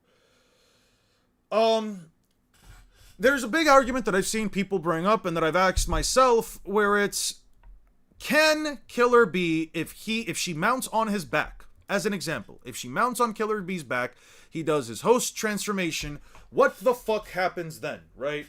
What the fuck happens then? What do they do? This also assumes that traveling in a straight line with the terrain could vary considerably in the journey. Yep. From what I've heard, it's stated they could travel non-stop for days. If you can give me an actual statement for that, that does change a lot. I've seen some people, especially in the last stream, that say, for example, if Bluegrass gets on Killer Bee's head or back or whatever the fuck, and she rides him, get your head out of the gutters. If she rides Killer Bee, then she should logically be able to take him over. The thing is, if he can't shake her off control-wise, she turns B against Naruto, and then it gets messy. 100%, right? So, my initial idea here is that, like, B should 100% be capable of sending out tailed beast bombs to multiple ships, especially since we've seen he can shoot at least 4 out at once to blow up at least 4 of the ships, leaving, like, let's say 6. That would immediately say, okay, jump at this motherfucker. We have to take him in. Bluegrass already understands. She knows the assignment. Get on his back. He's sort of the biggest problem right now.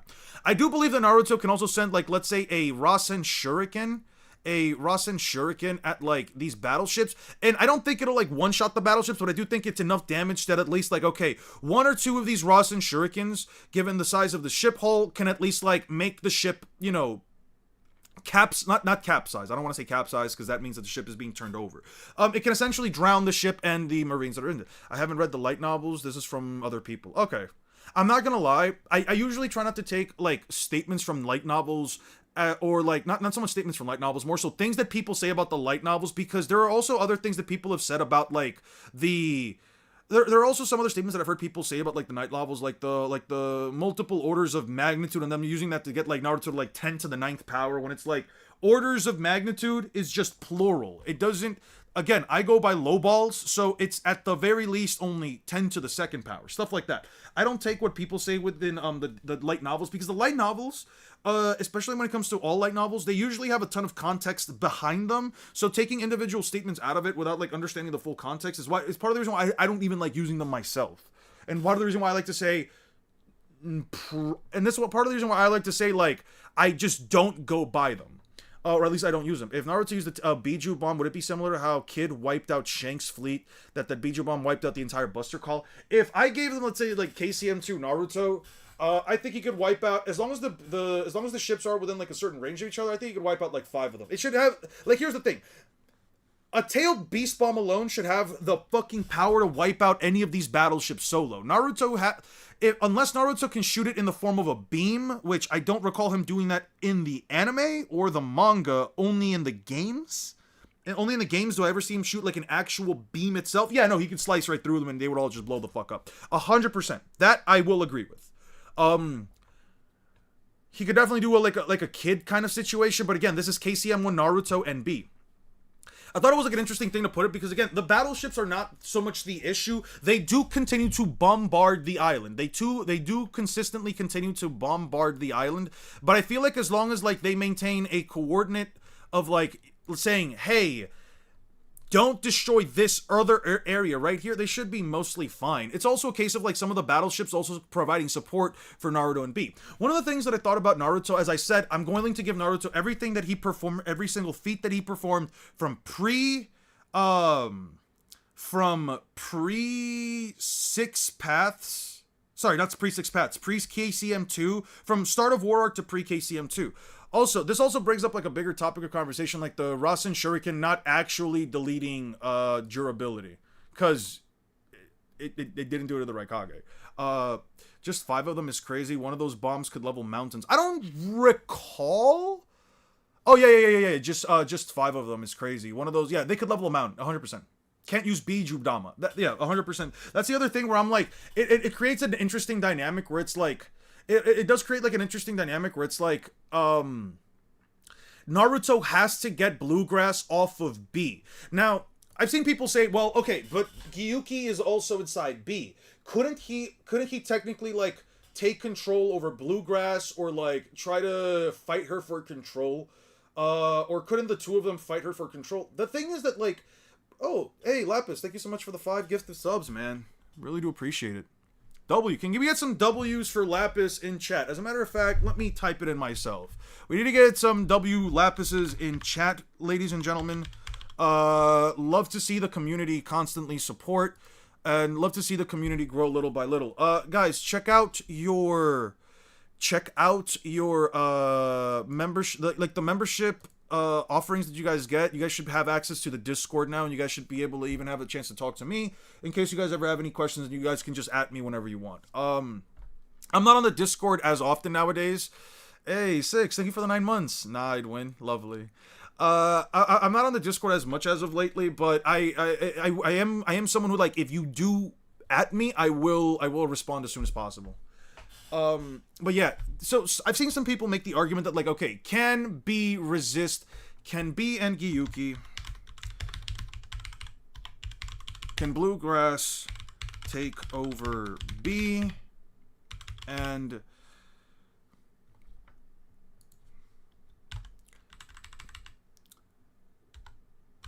can B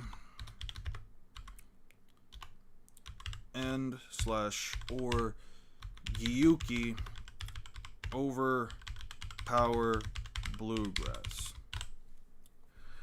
There's a very important question to ask here, and obviously this isn't a case where we have a definitive answer as to whether or not it is possible to defy Bluegrass's control. Is it even remotely possible to like defy Bluegrass's control even without Haki, right? Like, because it's not so much of a case of like Haki is willpower or whatever. I'm sure that like someone would like, if later on a feat is displayed where it's like his Haki is too strong for me to like, you know, break out of it, it still becomes a bit of an issue whether like B or Gyuki is able to do it. The answer right now is I have no fucking clue. The only things that Bluegrass has been able to mount are a Sea Beast weapon, or a giant Sea Beast weapon, and a Pacifista, which essentially creates a bit of a dichotomy of a situation where I don't think that the Sea Beast or the Pacifista itself have free will, right? So in Bluegrass's case,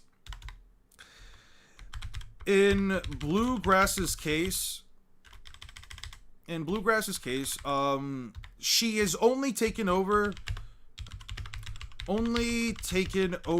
a mindless creature slash a cyborg with no free will, but a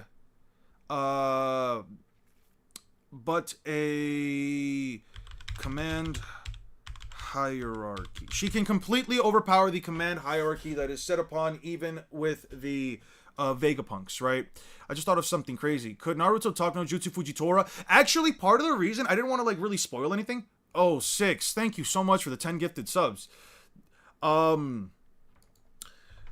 Guys, can we get some W6s, please, in the chat? Oh, what the fuck? Can we please get some W6s in the chat, please? Seriously, the 6, thank you so much. Again, pillars of the community, man. I really do think a lot of what I can do, and even with the Discord alone, just to these guys. Thank you, guys. Remember in Lilith's introduction, she says she can't quite control the animal's instincts of the sea beast like the shark at the beginning of Egghead. That is true. It isn't entirely possible. Yeah, that is also true. Let me actually go check that out again. Not entirely possible to subdue natural instincts. Thank you for that. There's also part of the reason why I actually wanted to like research this with you guys, because you guys can also like pick up on stuff that I might miss or that I might just be blatantly wrong on. I don't mind being called out for being blatantly wrong on something. It's honestly helpful from you guys. Get a better perspective on it. Of course I'm not Stella. I'm Vegapunk. My research... Lapis, thank you for the 9 months. Nah, I'd win. Frigid I'm not here to save you. I don't know. The only things I ordered the Mechanic Shark to do were to recon, report, and bombard. We don't want to eat anything because no value are left. Okay. Just a moment. Save anything. It's Egghead.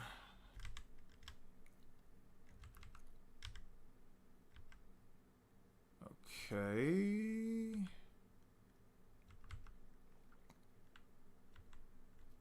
That was a giant robot.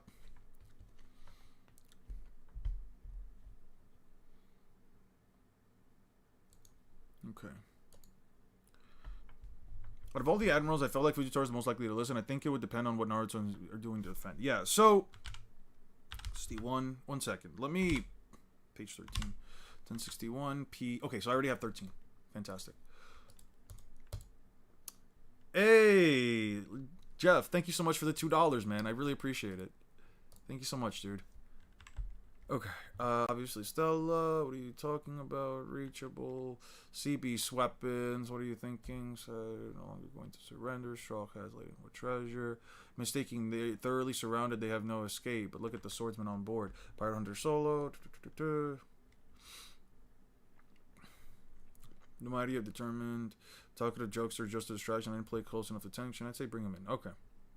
Okay. Thank you. By the way, can we get some W Jeffs? Can we get some W Jeffs? Yes. Okay. So my last message has something interesting for scaling the giant's durability. Might be important for Dalt. Actually, thank you so much, man. If I don't see a message, guys, I'm sorry. Don't know if it means anything, but the same giant that survived in chapter was hit by Gandhi in chapter 11:15. And also the giant was cut by Gandhi in chapter 11:15. Survived in chapter 11:23. Okay. 11:15, 11:20, 11:15, 11:18, and 11:50. Okay. 11:15. And then you said, okay, and 11:18. Okay, Vegapunk, more accurately, provisional, the 20 ships, Oh, yeah. He did...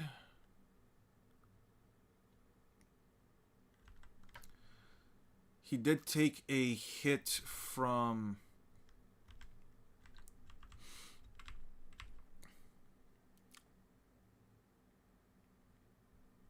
Let him use that katana response. Yeah, no, Venus Juro is kind of fucking nuts, dude. He just split the entirety of the fucking island. God damn. God damn.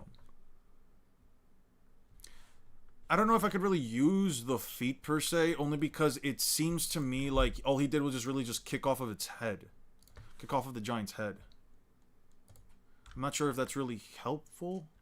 Let me check out 15. Okay. Oi, Mokashi. Oh, no, they're still down. She whooped you real good. Oh, yeah, no, she got put down by... Okay. I see what you're talking about. I see what you're talking about.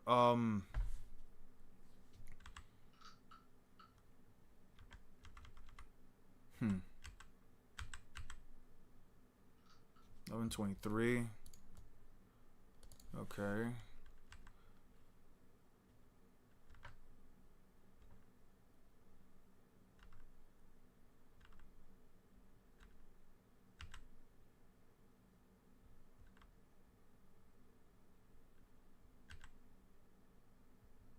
They did survive. Okay. I think this is actually mostly predicated on whether or not, like, you think Venus Juro kicks with as much force as he can swing. I know that sounds a bit weird. It sounds like a bit weird, but it's one of these cases where it's like he is a swordsman and all he really did... When does he cut these guys? They're running away.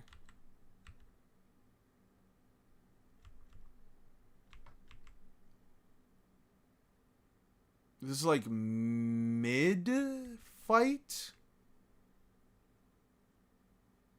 Can cut through anything.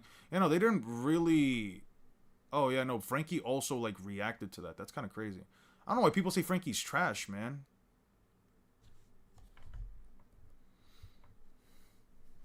Okay, do the tailed beasts have animalistic instincts? Not necessarily. It's thought that, like, the tailed beasts are actually these mindless creatures, but they're fully sentient and they have full thoughts. They just attack.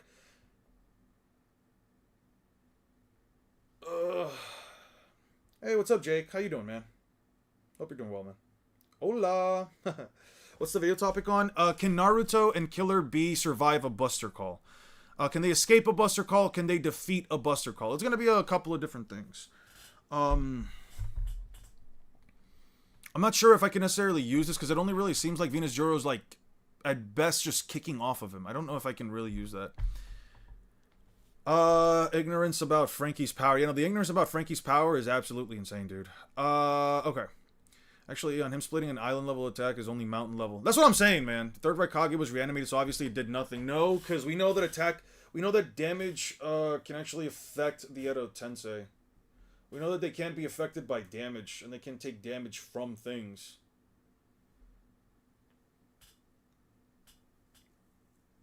The Ross and Shuriken did nothing to that motherfucker. Ugh. Either you scale the Vice Admirals to the Pacifista beyond them off course, or via feats done by the Giants. Those two seem to be the only extra action that they have. That's what I'm thinking. Like, okay, so Neck Tower McGee. Neck Tower McGee essentially. Okay.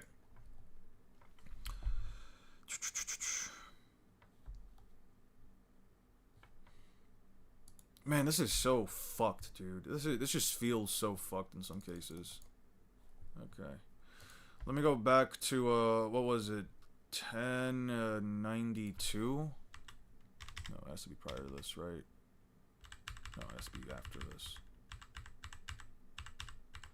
Dude, he one-shot a fucking Sea Beast, man.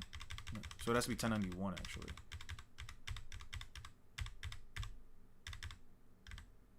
Yeah, it was 1091. Yeah, no, he one-shot one of these fucking Sea Beasts, dude. Like, they're fucking larger than the goddamn ships themselves, and one of them was literally... This one was literally towering over it. T-Bone the GOAT. T-Bone split a Sea Beast in half. He could do the same with the Tailed Beast. So you can pick an Admiral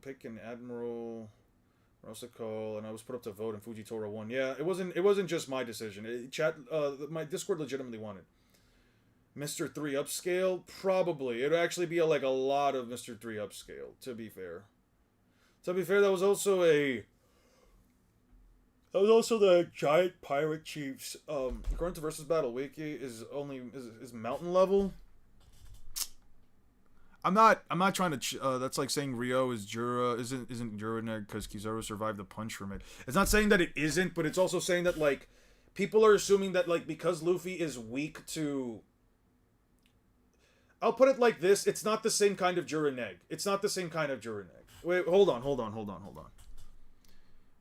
The way that Juraneg and the Rasen Shuriken work are completely different, right? The Rasen Shuriken is not durability negation, or at least not in like the same sense that like Rio is, right? So Rio or ACOC internal destruction, right? This injects damage, injects Haki into target, destroying them from the inside out. Rasen Shuriken attacks the cells with an extremely vast amount of tiny blades. That's not the same thing. It bypasses conventional durability if, for example, the attack potency of the blades themselves were greater than the if the damage of the cells of the blades themselves is, or the attack potency is greater than the cells themselves. Look at how the third Raikage was left after the Rasen Shuriken. Yeah, no, he wasn't that fucked up. He definitely wasn't that fucked up.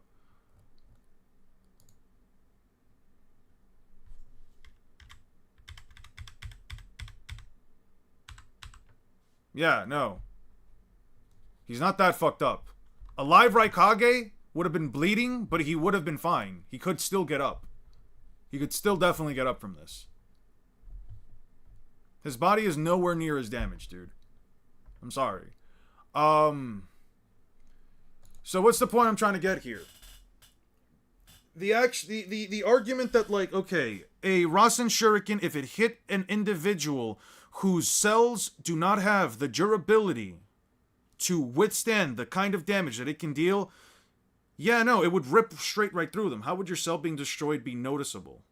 It's not about your cell being destroyed, because again, it's dependent on...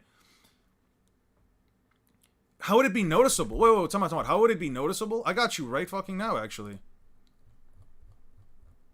Because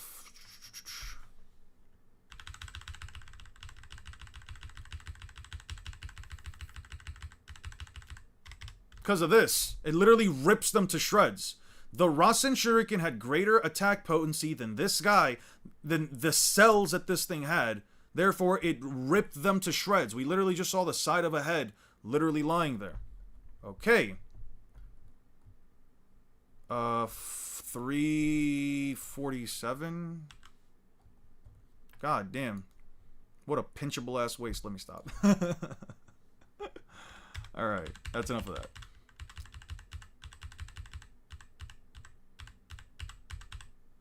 In this case, well, and I want to make it clear about one thing. This Rasen Shuriken was also technically incomplete. The one that the Pain got hit by was more powerful because it was infused with Senjutsu Chakra, but that's neither here nor there. The outside of his cells weren't destroyed, but again, there's no internal durability for One Piece for Naruto characters. There's no internal durability. They can't withstand that kind of attack. Let me see real quick.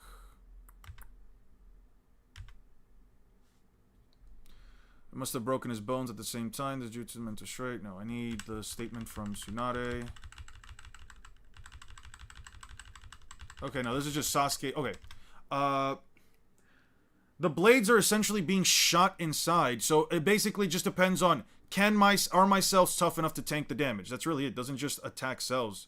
He got shredded by the force of the blades. He got shredded by the force. Okay, but that doesn't always happen. You get what I'm saying? The force of the blade, the AP of the blades, depending on the target, have either is death pinchable waste final boss. Jura negates much like a sword and needles for normal humans. That's what I'm kind of trying to get at. His body is damaged. His cells are destroyed. Specifically, his chakra network in this case, they are also cells and they cannot be reinforced. They are also destroyed. That's all fine. The outside of his skin was tougher than the inside of his body, which the blades were still able to bypass. The blades were still able to bypass the durability of his skin, just not to the same extent as, like, let's say, the human path that got absolutely eviscerated. At the end of the video, could you make a section clarifying that they don't have a chance because Garp Smoke or the Admiral Bogard, technically, Emu could be present at a... No, I'm not doing that, man. I'm sorry. Gentle Fist and TSO. The Gentle Fist is specifically effective because it also negates conventional durability. In that case, the Gentle Fist is a little different. Gentle Fist specifically targets chakra points, which again cannot be. It's an organ. It cannot be. Why can't they not be reinforced? Why can't they not be reinforced? What do you mean? Why can't what not be reinforced? What do you mean? I'd say it's more offensive than AP, like magma corroding. The Gentle Fist specifically targets the chakra network. The chakra network. And it uses chakra in a very fine control to essentially hit those points, and not just the chakra network, but the organs that are also aligning said chakra network. So if I have a chakra point near my lung and you hit that point, you're also dealing damage to the lung. That's why it's internal damage. It's targeting those areas. It hits their organs, though, because they're near the organs. That's why Kakashi says you can't train your organs. Yeah, you cannot train your organs. The chakra network is the cells. They are not organs. They are part of the skin. So why can't they be reinforced? Okay, so let me rephrase what I've been saying this whole time. Kakuzu has a tough outer body. He is very tough, even by the conventional human. He is a ninja. He has durability. Naruto characters also have durability. When Kakuzu got hit by the Rasen Shuriken, the blades were able to bypass his cells to a point where they destroyed his chakra network, but it didn't have enough attack potency to also shred the entirety of his body to shreds. That is what I'm saying. The outer layer of his skin was tough enough to not get completely torn to shreds, but it wasn't tough enough to stop it from hitting the inside of his cells. Because somebody brought up Gentle Fist as durability negation.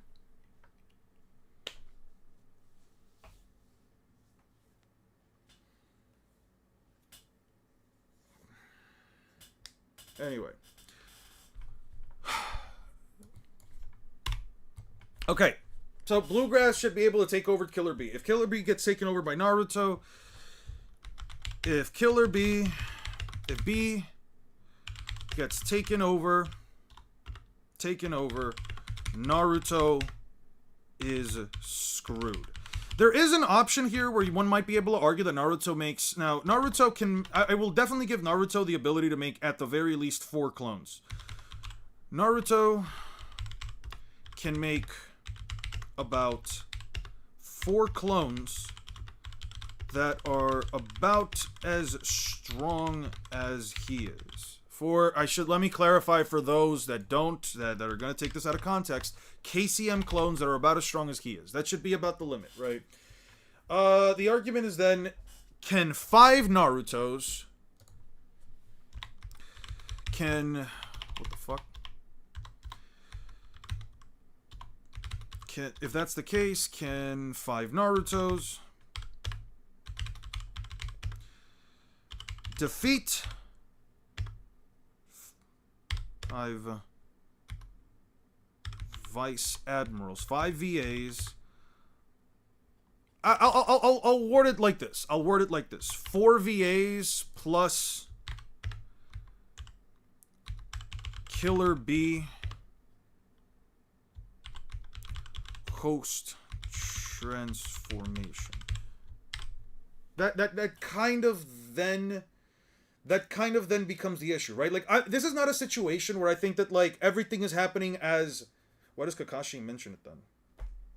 Mention what? Can't Gyuki just reverse the transformation from Killer Bee's inner world? So, that's the thing. Is there an example of a tailed beast forcibly reverting the transformation themselves? If they do nothing to them. What do you mean if they do nothing to them? Why is Eon's Naruto fighting voice actor's bro? I don't know what you mean by that. So, can 5 KCM Narutos defeat 4 Vice Admirals? Ooh. Okay, that's the button. Okay, so it's F11. I'm trying to figure out what the fucking button for that was. Probably, okay. Naruto's goal would have to be to get Killer Bee back. For that, he has to get Bluegrass off. Let me think. He has to get Bluegrass off. He probably has the capacity to at least make more clones of himself through any one of his clones, but none of them can reach KCM. So, at the very least, all of his clones can also make 1,000 shadow clones, but they can't make shadow clones as long as they're in KCM. That's the thing. They can't make shadow clones of themselves as long as they're in KCM, but when they're off KCM, they can make about 1,000 clones each, right? I'd say maybe 1 of 2, but all the VAs are distracted. The thing is, but here's the issue, right? If Naruto makes a bunch of fucking shadow clones, he's massively dropping his attack output. I was always making a joke about the VA. It also mean, yeah. Oh, VA. That's funny. I get where you're coming from. Yeah. Okay, that makes a lot more sense. Control Tailed Beast, they couldn't stop it until the source was removed. He says that the chakra... That is also true. But that was a thing... That was actually also true. So I'm not gonna make the argument that Killer Bee was capable of getting it... But they were dead, though. That's the thing, though. They were dead. It's kind of weird because, like, they were dead. Does Bluegrass also overwrite Gyuki's will? Generally, only one is in control here, so they just stop sharing chakra. I don't think it's a matter of stop sharing... I don't know if it's a matter of, like, them stopping sharing chakra, because it's like, what does Gyuki really do at that point, right? But the whole issue here, it's just a matter of, it really just kind of... First of all, it kind of boils down to this, right? There is nothing for me to go off of, right, Aster? There is nothing for me to go off of.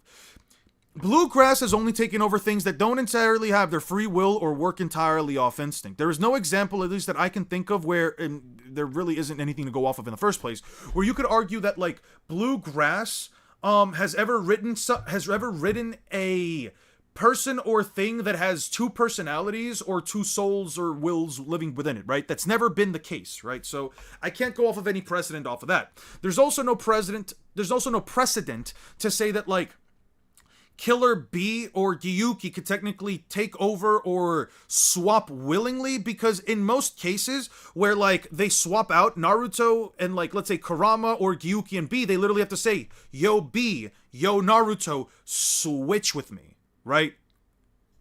In any case where Kurama or Gyuki swap with Naruto and B, they have to give them control, right? So that's not an option, right? So this right here is essentially not an option, right? This essentially is just not a fucking option, at least in my opinion, right? Not an option. Then the second thing is like what you were mentioning before, where it's like, can he stop sharing chakra, right? Can he stop sharing them chakra so that like that way maybe like he doesn't have a host transformation? Is there any precedent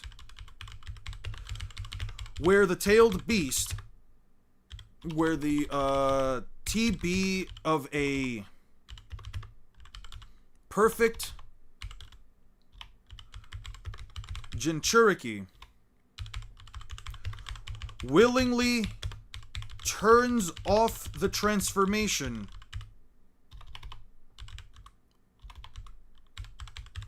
or stops feeding them chakra?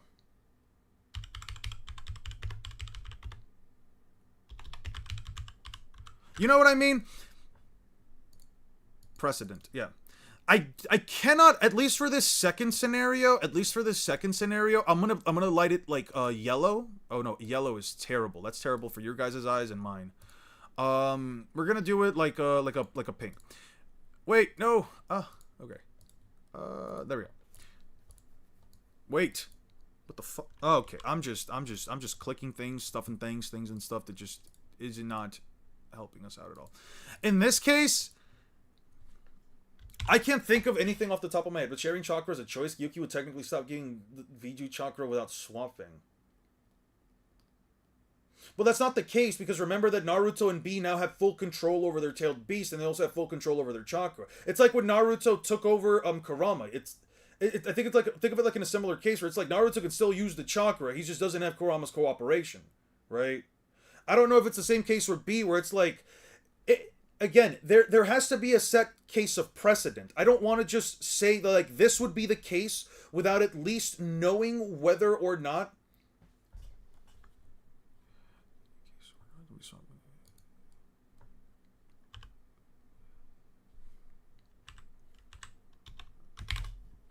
There isn't kind of like a case for this, right?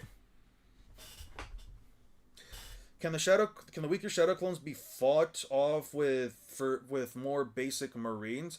The weaker Narutos, I'm gonna be honest with you, the thousands of Marines. So here's the funny thing, right? So here is where I think things get like a bit more interesting, right?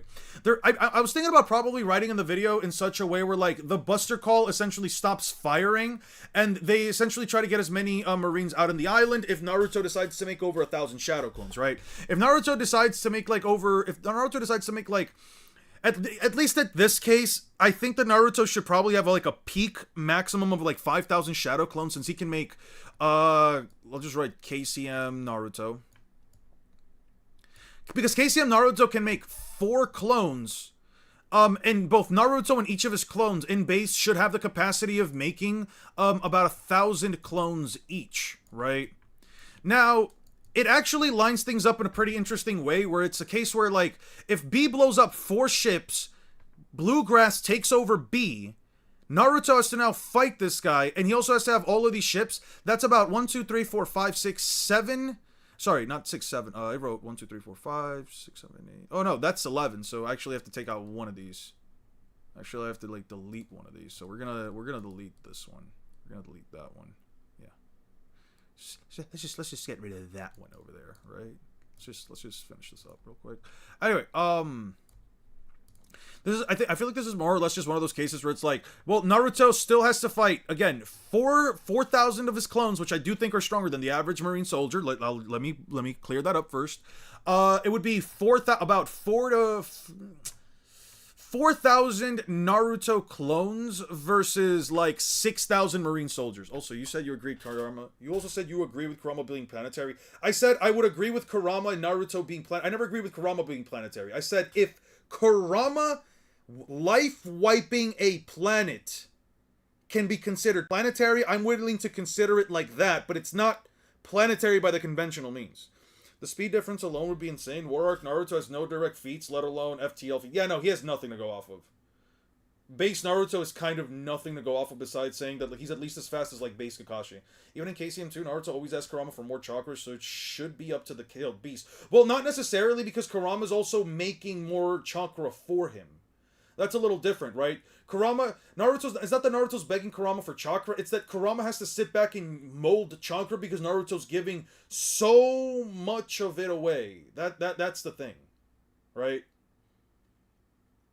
Like, in any instance where Naruto's like, hey, Kurama, you got any more chakra? If I recall correctly, I have to, like, look for the scans anyway myself. Kurama has to first mold it, right? It's not just a case of, like, him saying, it's not just, like, a case of him saying, like, Kurama's, like, willingly withholding chakra from Naruto. Yeah, they're chakra generators, exactly. Check AP tiering system from Versus Battle Wiki. You know, I will tell you the difference between continental and planetary. I don't care about what Versus Wiki says. They're power scalers, they have just as much say as I do.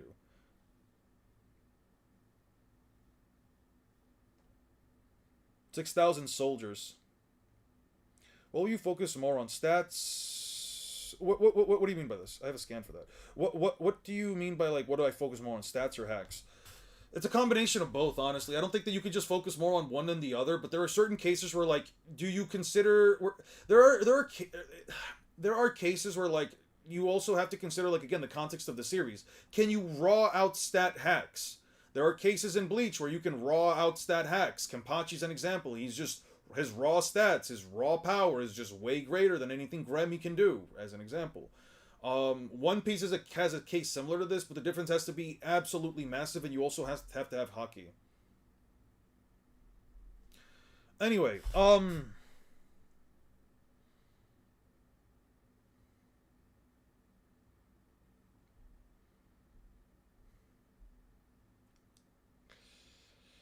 the only issue is that, like, the narrative implication, the only issue with this is that, like, the only issue with, like, writing it to this extent is just, like, I feel, let me be clear, I feel like, and I'm probably not going to do, like, the whole, like, Naruto, thousands of shadow clones versus, like, marine stuff. I'm probably not going to, like, write that out. As a matter of fact, I'm gonna be clear with you guys, like, this is, like, up until this point up over here, I'm sort of just writing, this, like, entire portion right here, I'm just writing, like, a bit of an idea as to, like, just a bit of, like, a narrative thing, a little, like, a narrative fun idea of, like, giving a reason as to why this is happening in the first place, right? The rest of the video is gonna be straight scaling. I'm not gonna go into, like, then Naruto and B do this, then Naruto and B do that, Naruto and B then fight 1,000 fucking marine soldiers, because I have to, like, essentially take out the narrative implications that, like, when a Buster Call starts, nothing can stop it. I start off the whole thing with the Buster Call already going underway. That's how Naruto and Killer B head out. That's how they see all the situation. Do you think TSO or durability negation?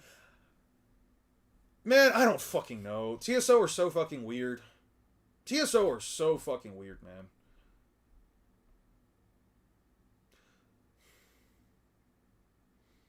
Because it's like... Man, I don't know. Maybe. I don't know. I, like, jump back and forth on what a fucking TSO even is. Naruto and basic gets the Vice Admiral stats. Speed matters and the Vice Admiral claps hacks. Will stats be irrelevant to Naruto's can provide good hacks? But I mean, what hacks do they have, though? Like, what hacks do Naruto and B really have? Naruto has the ability to heal very well. The Rasen Shuriken can, and at least I think, I'm willing to at least say that, like, if it hits any, like, marine soldier not of the level of a Vice Admiral, will probably eviscerate them in a similar manner to, like, what it did for the human path when he hit it with a Sage-amped Rasen Shuriken. But then it becomes, again, more so a topic of discussion of whether or not you as a viewer believe that, like, any of these admirals with no durability feats can tank a Rasen Shuriken, but they should probably scale at least around two or above, at least logically speaking, to, like, pre-time skip to post-time skip Luffy, since he could also one-shot a Pacifista. In Bluegrass's case, she one-shot a Pacifista, technically one-shot it in the manga, but technically two-shot it in the anime, but the two-shot's actually more impressive than the one-shot. But then it's like, she technically did not go as hard against the Pacifista, since she did not use a named attack like she did against one of the giants. But when she put down the pacifista, they also want to save the pacifista. So then there's a whole narrative implication there where like they want to like not completely destroy it. They just want to like weaken the pacifista or like make them inoperable, at least for the moment, which you could maybe make the argument that that's what they did, since in Luffy's case he did blow up a pass. Like, you see where like my head goes with all of this stuff, guys. This is my problem with every fucking video. I think way too fucking far. I think about way too much shit. I think about way too many instances. So when I'm asked questions like, if you incinerated a little bit of comedy into it, like Naruto using 9 tails and the Marines are wondering why a kid Zoan he ate while Naruto is just plain confused.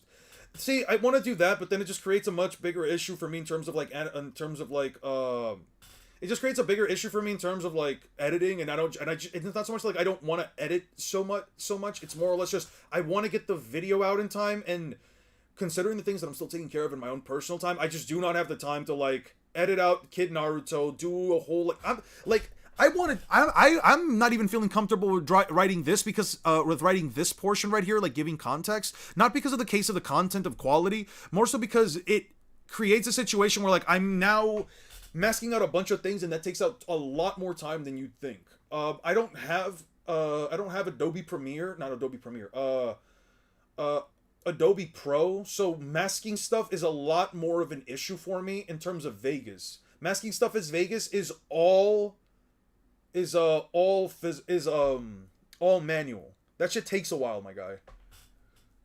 And like I'm gonna have to like probably mask out a good number of stuff just to like do the whole Obito and Kabuto stuff that I'm trying to like plan out for. I posted scans of the Kurama mixing chakra for Naruto. Oh, thank you, man. Oh, you tagged me in it. Come on, lend me some more of your chakra. You need to do without Ninetales power. If you want more Biju, you'll have to fight in normal mode first. I built up chakra for you. Yeah, no, it's not so much of a case of like Naruto asking Kurama for chakra. It's more or less of a case of like Kurama just not having any and him having to mold more. Dole one-shot a giant warrior. I don't know if either of them are surviving that. Well, B was capable of tanking his own tailed beast bomb at least. They don't use dust release. They're just compared to that because of how they work. Yeah, I agree with that. What do you think of the concept of entity form, another reality being immune to a hack's manipulation that is inherently tied to its native reality, or can it only affect things from its reality? If the hacks itself is essentially written in such a way where it only affects things from its universe, from its verse, its reality, and you put another being in that verse, it shouldn't affect them in the same manner. Unless it says it affects all life forms within this universe or some shit. Or unless you're willing to say that, like, the being from another universe now has all of the same qualities as the beings from this universe. You more so just have to ask, if A then B, then is B true, right? If A then B, then is B true. Always think of it like in a logical line, right? So let's go back to like the bluegrass stuff, right? Let's just go back to like the bluegrass stuff. Can bluegrass take over B, and can bluegrass take over B? The answer is yes. She should be able to ride on top of B if she can ride on top of anyone or anything. The next question is, can B and or Gyuki overpower bluegrass? Overpower bluegrass. The question is then, well, if A, then B, right? So in this case, can she take over bluegrass? Can she take over B? Yes. Then B. What is B? In this case, B is, can B and Gyuki overpower bluegrass? There is no A and then B for this one. For this one, you have to essentially figure out, is there precedent for this? Is there anything for me to do? There's nothing for me to go from the One Piece half. There's nothing for me to go off of on the One Piece half that could assume that she can get her powers taken over. This is a question that would only be answered if Oda expands on her abilities more, or if she displays a feat where she tries to ride somebody that somebody else could take over, or they can take over themselves back. I don't know, man. That's not the case now, so then the question has to be for B or Gyuki. Can B or Gyuki overpower somebody that has taken them over, right? I don't think there's a set precedent for this. I don't think there's anything that wasn't the Ten Tails country level. Wouldn't that mean each Vice Admiral is stronger than the Ten Tails, so Def stronger than Naruto and B? What makes the Ten Tails country level? I don't know what makes the Ten Tails country level. If you're talking about like the size of its explosions, you could probably definitely argue that like it is at least the size of a country. but it could scale higher. I go off of bare minimums, right? The Ten Tails is at the very least this strong. I cannot tell you what its high end is. I don't care what the high end is. I only care about what the bare minimum is. What makes the Ten Tails country level though? I've never even really scaled the Ten Tails just because again I have nothing to go off of other than like, can it life wipe the planet? Certainly. Can it create people say that like its cataclysm is you should probably swap ride for pilot. You should probably swap ride for pilot. Okay. It also shows mountains in the image, and are they continent size? That's also that's also a good point. Like Yuhabaka Almighty being able to affect someone like a Planeswalker from Magic the Gathering or a Keyblade wielder, with it only seeing nothing when its strike gets used on them. That depends on whether or not like is it tied to like the future of this verse of like the Bleach verse? Because it's like if I'm a Planeswalker, I go into the Bleach verse. Well, technically now whatever happens in the future, my existence is now technically affecting it. Therefore, can Yuhabak see that future? These are like really like big ifs questions, guys. I'm not trying to answer that right now. I remember the Bonnie Bomb, the Biju Bomb being around country to continental. Unless it's stated to be so, or unless there's like an actual metric to go by, that doesn't have to be quantified. Again, that is like, oh well, this is a country. It just blew up a country. Yeah, unless it's something like that, I don't know if I can really agree with that. Guy could only get dropped to the TSO barrier with Kamui. It also compared to Dust Release, and I was going to destroy Kaguya's dimension. Besides Kishiwara has tons of art inconsistency. Yes, Oda does too. Which is why I'm like, pixel scaling is absolutely bullshit. There's no reason to fucking do it. The only thing I can really go off of is canon heights. How does he have inconsistencies in his drawing? They're also calc for being multi-intercontinental. But yeah, okay, that's not. In terms of Bluegrass's abilities, just use pilot or control, because hearing rides this is too funny. Listen, she rides all of these guys. Bluegrass is a rider. She rides on top of every single person and thing that she has to fucking use her powers on. She is a Nori human. It allows her to ride and take over people by riding on them. I don't know, man. I am not gonna allow the YouTube algorithm or your dirty little minds from me saying things the way it's meant to be said. She is a driver human. She rides these things. Anyway.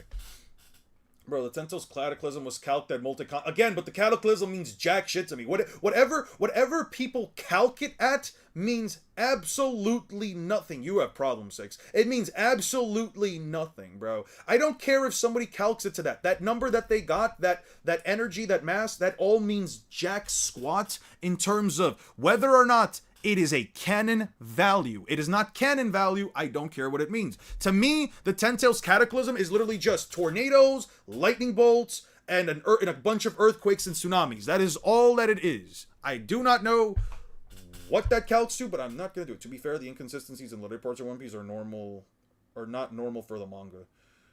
That's also true. They're not normal, but it's like, I get that like Oda's also not trying to draw this extremely small person riding on a, right? Okay, like, let me put it like this. Is the narrative is like trying to draw something that's at least feasible for like people to understand and see true? Like sometimes things are just not gonna fall into size, right? Like they're just not gonna seem, at least size-wise, accordingly. I don't care about Norton, man. I'm not going all the way back. If a giant ship, the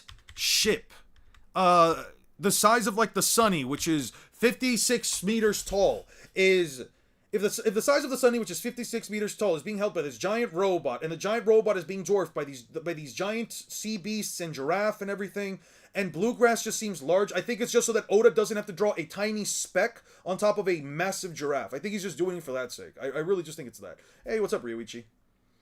And since we don't know how Kaguya would have destroyed the dimension, it's also meaningless to say. Wait, I don't know, man. That's not for me. But yeah. I agree with these calcs because it's consistent with the series. Why is it consistent? You agree with the calcs? Is it consistent with the series? Is it really? What about them is consistent?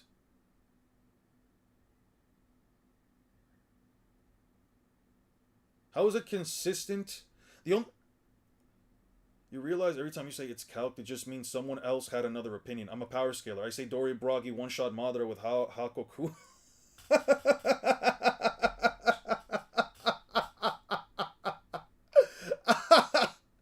That's funny. That's funny. Yeah, no, like, it really just boils down to, like, I think it's this because this is what I got it to. And that's fine. I'm not telling Roha G. I'm not telling you, listen, man, you're wrong. I'm not saying that because ultimately, again, you're using calcs. I just don't use calcs. What I'm saying is you're never going to convince me and you're never going to be able to tell me, hey, pull up this calc, see how it makes sense. No, it doesn't make sense to me. It is a calc made by somebody else. It is a calc just made by somebody else. They can totally believe that. You can totally believe that. Those numbers mean nothing to me. Trying to make an argument for those calcs, again, you can use them, and you can argue with people that also use calcs.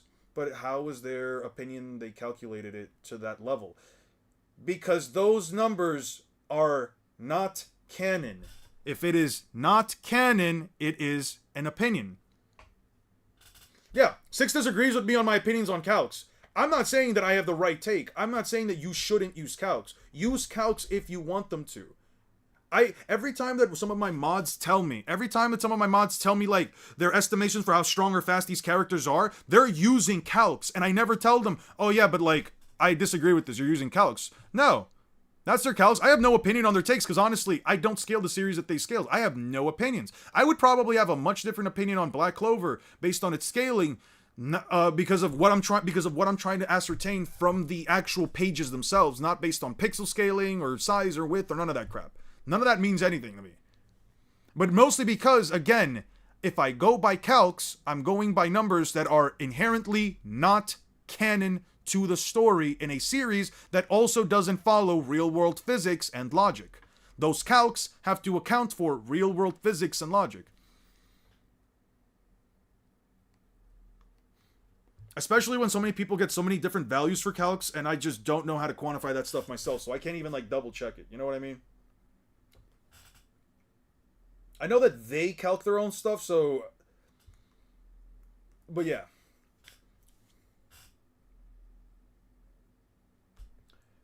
You have the same energy as, and I'm a One Piece fan, Glazer Bernardo slams the verse. I love those fucking arguments. Yo, bro, I've seen both series, but, like, it's not even close. In my opinion, honestly, most calcs of an attack that get the same value output should be used from multiple different people. Do you all agree Naruto's even planetary? I agree that he's planetary only because there is a statement from Kishimoto somewhere that says, yes, Naruto can blow up a planet with a tailed beast bomb. But that's also Boruto era Naruto, not this era.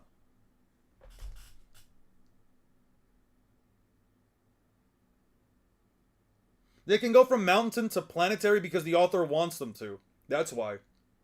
It's not that deep. It's really not that deep. Like,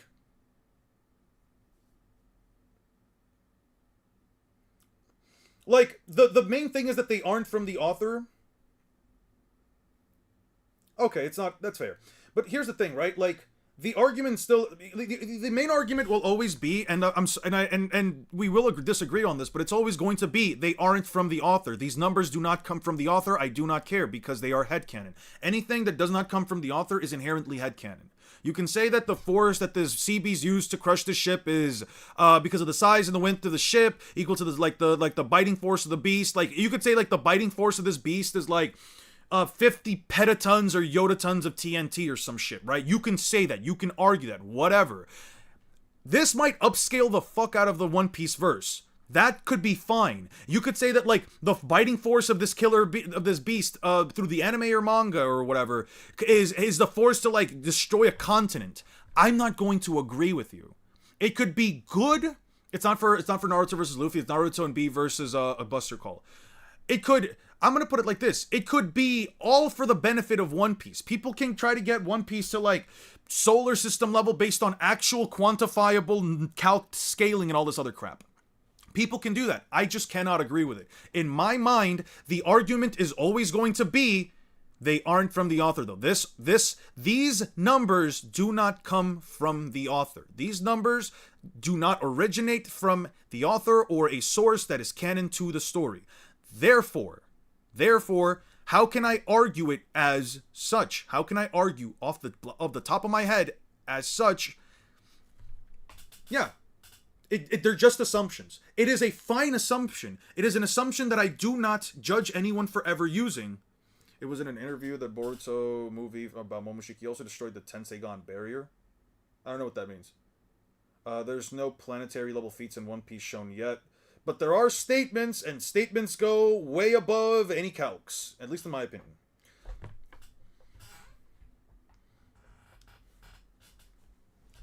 Using dubious statements to scale Naruto and One Piece still has One Piece higher if you're consistently using the same logic for both sides. Basically. But that's the thing, though. It's also because One Piece also has more statements and more feats to kind of go off of. With Naruto, it kind of really just goes up to, like, out of nowhere. It just kind of shoots up to, like, well, these guys are literally blowing up mountains. And it's like, you could get it higher, sure. Again, this might be the high end. Whatever calc you got might be the high end for it. I'm not saying that the high end of these abilities are XYZ. What I'm saying is, whatever the high end is, you cannot quantify that within the context of the story. Whatever the low end is, though, I can.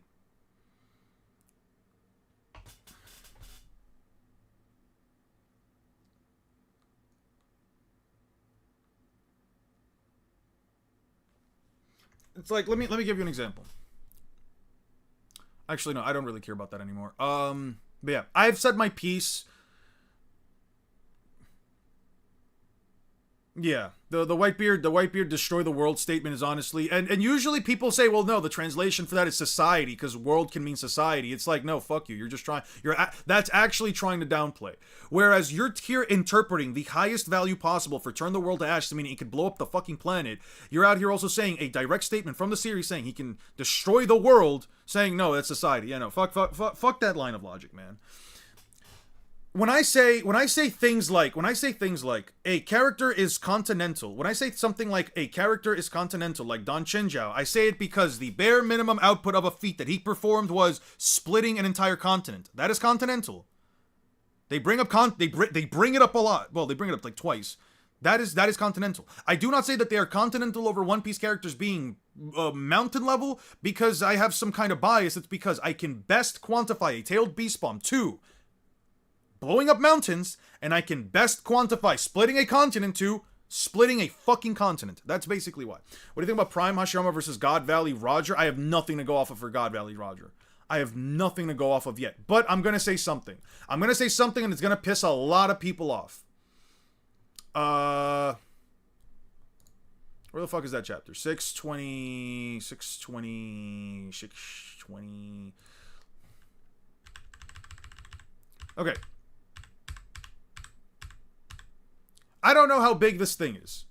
But it's definitely larger than Kurama's. Fuck it. I'll give you 50 meters. I'll give you Kurama being over twice the size. 50 meters. This is 50 meters tall, right? I'll give you this. I don't know how tall this thing is, but it's at least, let's just say, 10 times larger than 50 fucking meters.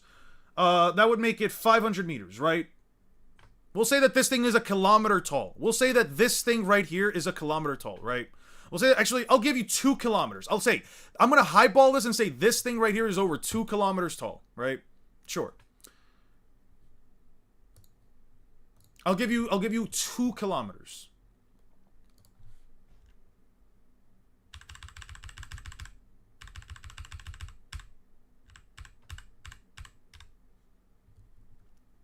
The clash between strangers eradicated any sign of others for 5 kilometers around. Let me get you another scan for that.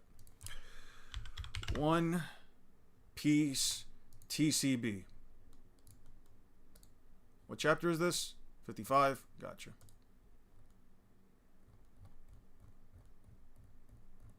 Rogers had to fight a guy that was about this strong.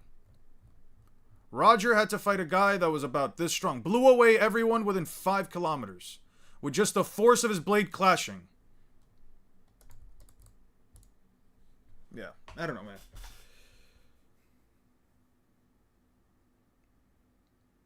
Like, I think I'm being fair, right? Like, I think I'm honestly being fair when I say, I'm not saying that this is the high end of the verse. It could be very much higher, but what I'm saying is, I'm going off of what the story, what the author is intending, what the story is saying, not some random calcs that somebody else is getting, not some pixel scaling numbers that aren't written off by the author. I'm just going off of what I can get from canon sources. I'm not saying that this is the high end. What I'm saying is that this is the bare minimum low end, and the bare minimum low end for One Piece is considered much, much greater in many different ways. It is just at bare minimum considered to be way greater than anything I can find for Naruto. Besides, they didn't get calcs. The calc get it there. Again, I don't care about the calc. The calc means nothing to me. Again, what's your opinion on planetary to star level One Piece? Six, we've talked about this a lot, man. The things that can get One Piece to, like, star level and shit, it's based on, like, statements and stuff like that, like, depending on how you want to consider the wording, you can agree to it, but it just doesn't seem to follow the scaling, at least as far as my opinion goes, right? Like, if Ace really did create a star and a black, like, is that star really have, like, the actual full firepower of an actual star? Does it contain the actual energy of a star, or is it being called a star because he created a giant ball of fire? And Oda said, well, this looks like a fucking star. I'll call it. You see what I mean? Like, I don't know, man. I'm much more willing to consider what planetary One Piece by going off of fourth gear multipliers off of a continental feat than I am willing to go off of what I'm willing to go off of, like, well, this calc says the Bajirang gun is planetary. I don't want to use that, man. Alive Madara is cooking Brook and Jinbei combined. Not, maybe. So, ain't been here in a... Hey, what's up, Mean Master? It's been a minute.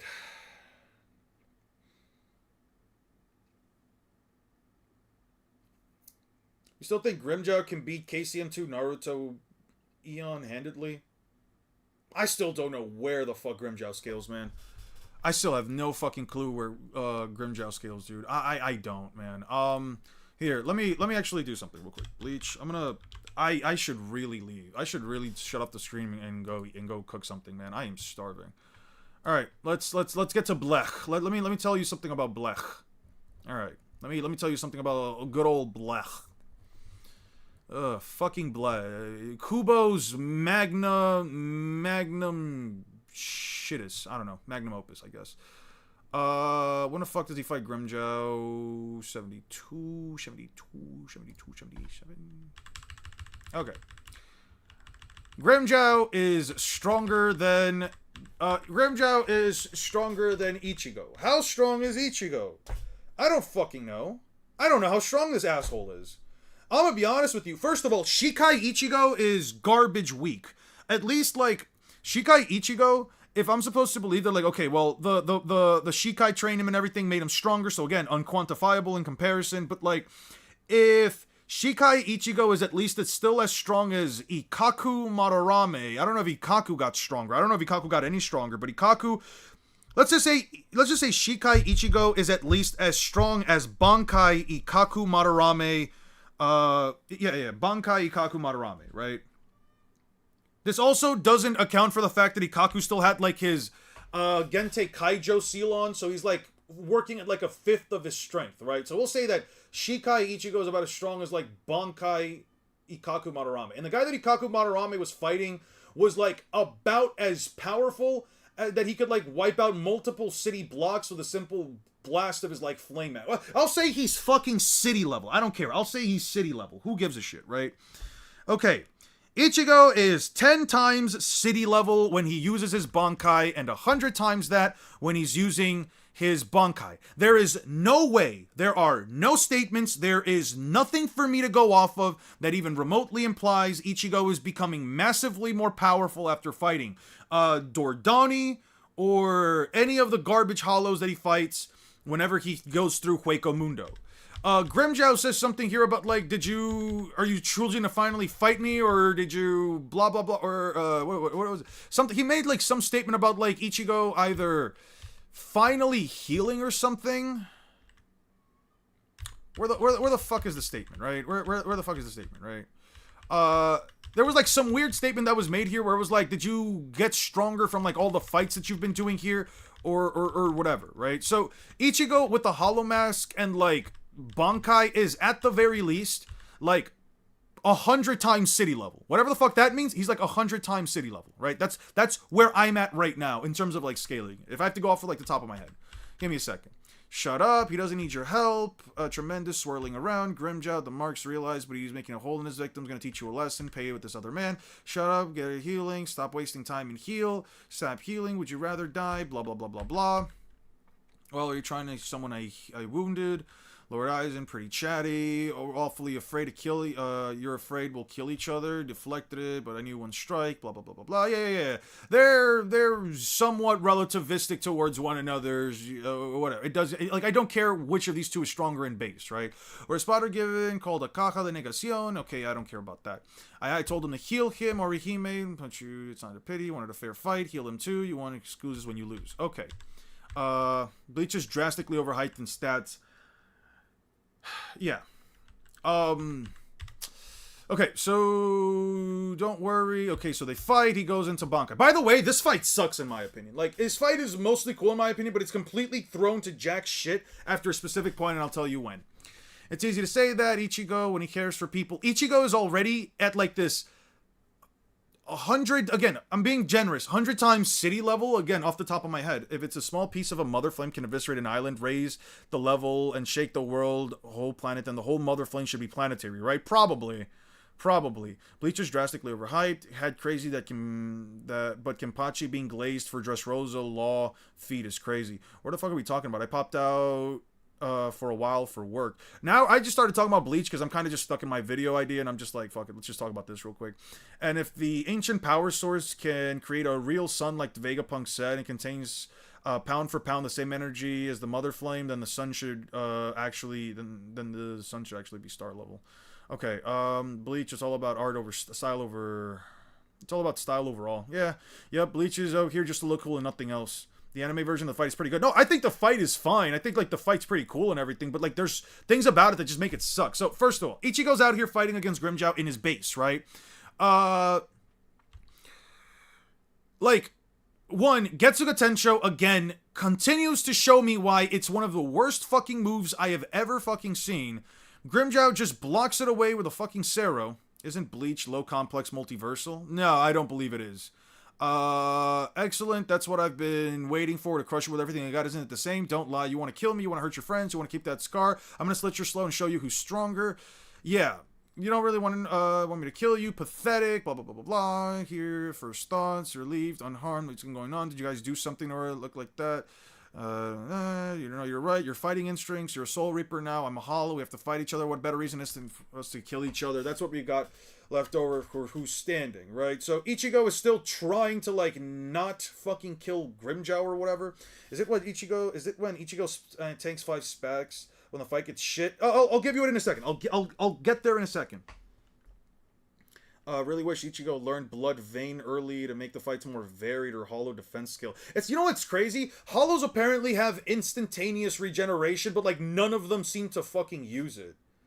Hollows, like the weaker ones, show the ability to, like, regenerate instantaneously, but, like, they just don't use the stuff, man.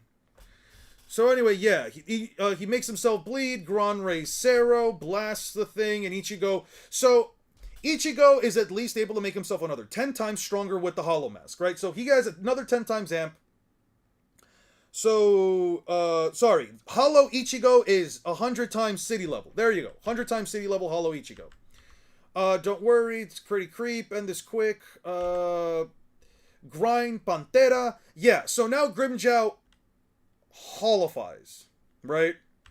He should also be 10 times stronger now. So Grimjow is somewhere around, like, the 100 times city level or whatever. By the way, I do not like this design. I don't like Grimjow's Resurrection design. I don't know why. It does not do it for me. It doesn't do absolutely anything about the form does it for me. I don't think it looks cool. I think it's fine. If people like it, it's completely fine. Honestly, Ichigo, I will say, does look badass as fuck with the Hollow Mask. Kubo's stupidest mistake, in my opinion, was taking away the Hollow Mask. That shit is badass as all fucking hell, right? Like, Let me be honest. Guy wearing a guy wearing like this trench coat suit jacket on top of like this Japanese hakusho is pretty fucking badass. The blade, the black blade, cool, everything. But then the mask on top of it all, yeah, 100% dope. Anyway, Grimjow, I like Grimjow's base design, honestly, way more than I like his Resurrection. I like it way more. So anyway, he's surprised by the shockwave of the roar, right? He gets kicked around these massive buildings. Again, I don't care for the pixel scaling, but I'm willing to say, like, you know what? These are probably the sizes of skyscrapers. I'd say, like, these are pretty big skyscrapers, right? Like, he's swinging at Ichigo, crashing all these things down. So, like, a guy that's, like, 100 times as powerful as a city, yeah, I'm willing to give it all of that. Getsuga Tensho did nothing. They lose the ability to heal when they become a Rancor. Is that stated? I haven't seen that statement yet.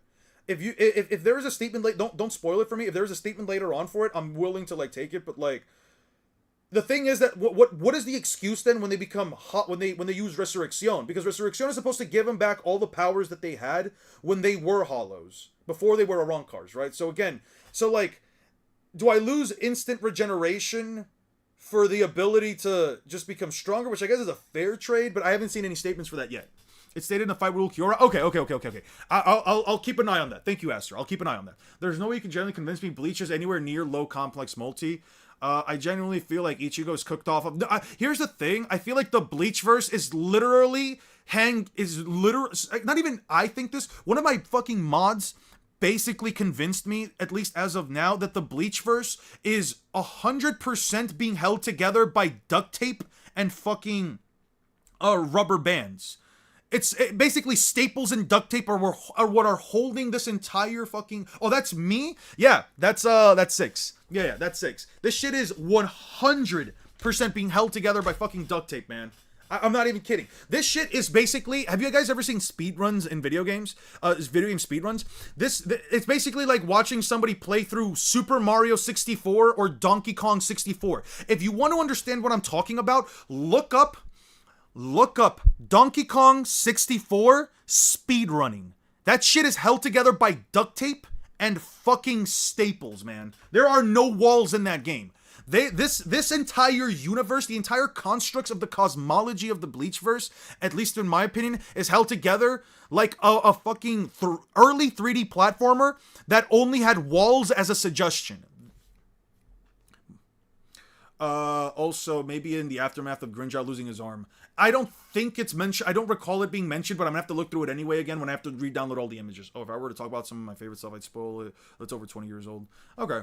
Replays regen with new abilities. But anyway, yeah, no. Getsuga ass show is nothing in this fight, bro. He swings in. Cool, atmospheric. The atmosphere's distorting again. A Gran Rey Cero, you shouldn't use that inside Las Noches. Blah blah blah blah blah. That Grimjow's getting carried away. Pay no mind his Resurrection. I don't blame him for being frightened. It's primordial fear, relish it, but humans. The volume and intensity of his spirit energy, not to mention its sinister quality, aren't those of a human. It's more like two Espada fighting each other. Cool, fine. Can you take that mask for longer? Did you train after your last fight? Or was it all the battles you fought here? So, okay, so the statement that Grimjow is specifically bringing up here isn't about whether or not Ichigo's gotten stronger. It's more so about whether or not Ichigo's able to hold off for the mask any longer, right? Aren't they like 6D? I don't know why I should believe that they are. Came back for my favorite pastime. Ian, thoughts on how the fight ended? Don't know if you finished it. I'll get to it because I did finish this fight. I did finish this fight today. The Bleach cosmology literally begging to just unravel and how easy it is to break down. Yeah, no. The fact that, like, the existence of a single being is meant to, like, hold this entire thing together and how, like, not even just their existence, because their existence holding it together, again, is the duct tape and fucking staples. The Soul King here. When you people say, well, ooh, Yukabak was about to, like, reset everything. Yeah, no. No. Yukabak taking the Soul King, at least at this point, again, I'm going to read through it all and then, like, probably my opinion will change. But as of now, I'm really at the point where I'm like, Yukabak essentially taking over the Soul King and that essentially causing the universe to fucking unravel in and of itself sounds like complete bullshit to me for a whole universal meta. Because a couple of 100,000 Hollow dying or getting more human kills or eating more souls is apparently enough to, like, disturb the entire balance of the fucking universe. So that shit is... So it's like, well, you know what? I got you right now. Gucci bag hanging by a thread meme. This is the fucking Bleach. This is the fucking Bleach verse. This is the fucking Bleach verse. And this little thing right here is the Soul King. This little thread right here holding it together is the Soul King. Not even this. This. This is the fucking Soul King, bro. By an actual fucking thread. My opinion might change as I read through it, but anyway. It doesn't matter. I'm glad your mask hasn't cracked this time. That would be boring, don't you think? And then he just grabs him. It would be boring. Don't make me laugh. Like, Ichigo, like, at any point, everything that's happening before in this fight, everything that is happening before, from Ichigo getting knocked around by Grimmjow, all of this other shit, either Ichigo has been holding back this entire time against Grimmjow, because shit like this is what pisses me off. This isn't just a single case of like Ichigo. This isn't just a single case of like Ichigo just saying like, you know what, I just need to get like a mental amp or a power up. It's every fucking fight, man. It's every fight. It doesn't make things cool when in every single fight I just have to wait for Ichigo to go, lock in, I remembered, I'm him, and then ooh, boom. In the release date, if you weren't in your release date, so you better stay that way. And then he just starts completely overpowering fucking Grimmjow, man. Like, completely just starts overpowering him. Like, the entire time that he had his hollow mask, the entire time that he was fighting in Bankai, I guess you could say, he was just holding back for no fucking reason then, bro. Like, you're literally just waiting for your opponent to say something just for you to be like, no, I think I gave you enough time, bro. Now let me power up. That's not interesting to me, right? Okay, so now this point right here, right? He shoots these things. 5 of them go towards Orihime, and then he takes them, right? Cool. He destroyed a building with these things. He destroyed a very large pillar with these things. Very, very large pillar? Yeah. Blew it up with these things. What am I supposed to calc this to, man? I don't fucking know. I already said these guys are like 100 times city level. This is nothing, honestly. Almost losing and letting your friends die only to aura farm later. Classic. Yeah, pretty much. White was more entertaining than Ichigo. Yeah, no, I think White is definitely more entertaining than Ichigo. But let's continue with the fight. So Ichigo reestablishes the masks. So the whole point of there ever even being a timer in the first place, of him like only being able to hold it for like 10 seconds, at least as far as I recall reading through all of these fights and trying to reread through them, are always a stomp away or other. I don't think there is a single close fight. It generally doesn't feel like there is, Aster. It genuinely does not feel like there is. To be honest, you can inflate the hollow deaths to 1 billion and the universe is still held together by duct tape and string because a billion corrupted souls from a singular planet. Yeah, I wish Ichigo's hollow mask was more like White. I like this iteration of the hollow mask. I think this is probably my favorite iteration. Only one half is painted. I think it's an interesting design, all things considered. Cause like, let's look at this shit for real. Like, he hasn't taken damage. Ichigo legitimately has barely taken damage this entire fucking fight. And I'm not gonna lie, Orihime kind of pisses me off here because she's like, Ichigo's doing all this to try and protect me or blah blah blah blah blah. Like, he doesn't feel like himself. It's like, listen, Orihime, I do love you. But, bitch, he is fighting for his life, and he is essentially taking a fucking deal with the devil at this point. I don't know, man. It's like, he's doing all of these things, but he doesn't look at me the same way he used to. Like, man, that kind of like, woe is me. The guy I like doesn't seem like the guy I like when he's getting into these life and death combats. Of course not, you dumb bitch. You're not in high school anymore. You are fighting for these personifications of evolved death. Anyway. Yeah, Ichigo should have called Chad. He doesn't think he can lose to anybody. Alright, see you later, Aster. See you later, man. Anyway. Yeah, I noticed this. A lot of chapters end with Ichigo or some other character randomly getting serious instead of going all out from the start. Yeah, no shit. Senjumaru can shake 3 realms when you consider the 3 realms has the stability of wet paper. The Reishi Tower from Rinjao broke are the same properties as stars, and Grimmjow easily broke that. Why do they have the same properties as stars? Where the fuck was that? I just read through all these pages. Where the fuck was that stated? Some people believe that Breach's reality cosmology is much smaller than what the light novel scalers and readers believe. Cringigo is a fraud watch now. Can he even fight Asta now? Oh, come on. I'm not saying that. There's no real satisfying payoff with Orihime, to be honest. Orihime does not have a satisfying payoff, in my opinion. She's relegated to healer. She is relegated to healer and shield, and that's really it. Even Chad doesn't feel as much as a shield, and he has a right arm that is basically just a shield. It wasn't close to 1 million or 1 billion. It was 28,000 hollows that had the verse on life support. This is why, mind you, there's an entire fucking clan or group of Gillians, and they're basically like 1,000 of these fuckers, like 100 of these fuckers in one. This is why Spirit Detective is better. The fights are cool, are either cool stomps or uphill struggles in equal match. I'm not watching that shit, man. I'm just not gonna watch it. I can tell you right now. It interests me in zero. I'm sorry, man. I'm sorry, Drake. Still a top tier waifu. Oh no, she's a top tier waifu, 100%. I just don't care for like the woe is me type shit. Destroying the bleachers and getting called universe is about as credible as breaking down Lego City and calling yourself city level. That's fair. Aizen says Ichigo transcended a dimension or something. Yeah, but a dimension in this verse at this point kind of doesn't mean anything to me. At least I'll get to that point. I'm willing to grant it the universal shit. It's just like right now it just feels like it's bullshit. That's because Ichigo's mentally unstable. He needs his friends to guide him to get stronger to protect him, and he's missing the point. You're missing the point. Luffy does it too, and Naruto. No, I've seen it in those series as well. This shit is to like the most egregious degree, and that doesn't make it good. That doesn't make it good in the slightest bit, K. I'm gonna be honest with you. That doesn't fix it.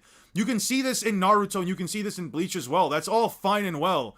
They don't do it as egregiously to this, where it's every single fight, the protagonist has the power to win every single time, easily, and he just has to lock the fuck in. This isn't even a case of like him just getting a new power-up. It's like, no, just lock the fuck in. Can Bleach characters even be touched by conventional means, or is it all just ghost fights? I don't know, and I don't care, man. Chad was hitting a hollow without spiritual pressure, with very little of it. I don't fucking know, man. Yeah, but Aizen glazes himself because he's that much of a narcissist. And Aizen is a narcissist. So, mind you, also, something else. And this is why I say that, like, Getsuga Tensho is also trash. Because it deals less damage than Ichigo just slashing straight through fucking Grimmjow, man. Like, Ichigo's own sword swipes unironically deal more damage to Grimmjow than the fucking strongest attack in his literal ability, bro. It makes no sense. If it has a higher dimension, it means something, but otherwise, it's usually just a synonym for other realities or universes. I disagree with Broku. Asta's barely, mere minimum, extremely high into Uni plus. Ichigo is at max Uni plus, even then, if you think Ichigo's low multi, Asta has better low multi arguments.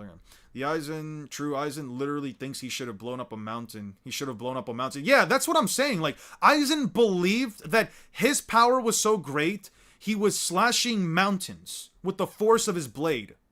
You're out here telling me I'm supposed to believe you guys are universal, but the guy who's supposed to believe that he can easily swipe away mountains with just the clashing of his blade is universal? There's no consistency, man. I don't know. It just feels like there's no consistency. Ah, yes, my anti-Grimmjow move. I hadn't used it since high school. Yeah. It's a flying slash that gets weaker as it travels. I wish my rivals comp teams had this kind of ability to just lock in and win. Me too, man. Me too. I wish the power of friendship was enough for my friends and I to get better. Don't die, Ichigo! And then look at that. He's coming at him. He's getting mollywopped. His mask is at a quarter. His mask is at best a third of what it was before. I don't know if having less of a mask means less of an amp, but either way, and it would only make sense if the mask breaking doesn't actually lower its power output, more so its timer, but either way, so, let me be clear, he just grabs Grimmjow, and then says, I'm not allowed to sustain any more damage, and then just kind of slashes him all the way fucking down, bro. And then it goes into the whole thing about these fucking Gillians and stuff and things. Gillians are the lowest class of metals. It's believed that they are created when hundreds of hollows come together. Sure. Sure. Blah, blah, blah, blah, blah. Okay, there we go. He stabs Ichigo. Cool, now Ichigo has sustained more damage. Look like you failed your little promise, Ichigo. Those eyes keep mocking me. I can't stand that fight. Okay, he keeps pushing him back. Keeps hitting him. When the fuck is the timer for this thing supposed to go off, by the way? It doesn't matter. Human Soul Reaper or Ronkers. Anybody look down by, who looks down on me will be crushed. Jumps at him and then blitzes him, mind you. And then performs Descaron. This is his strongest attack. Your ultimate technique. Sends it at Ichigo. And what does Ichigo do? He just breaks it. He's just breaking his ultimate technique, slashing right through it with his sword. And then stabs him. Or cuts him. Yeah, stabs him. And that's it. Grimmjow loses. That's the end of the fight. It wasn't Getsuga Tensho. It wasn't him finding the power inside himself. No, he just said, "No, I just have to beat you, bro. No, like I just have to end the fight now." I don't know, man. I don't know, man.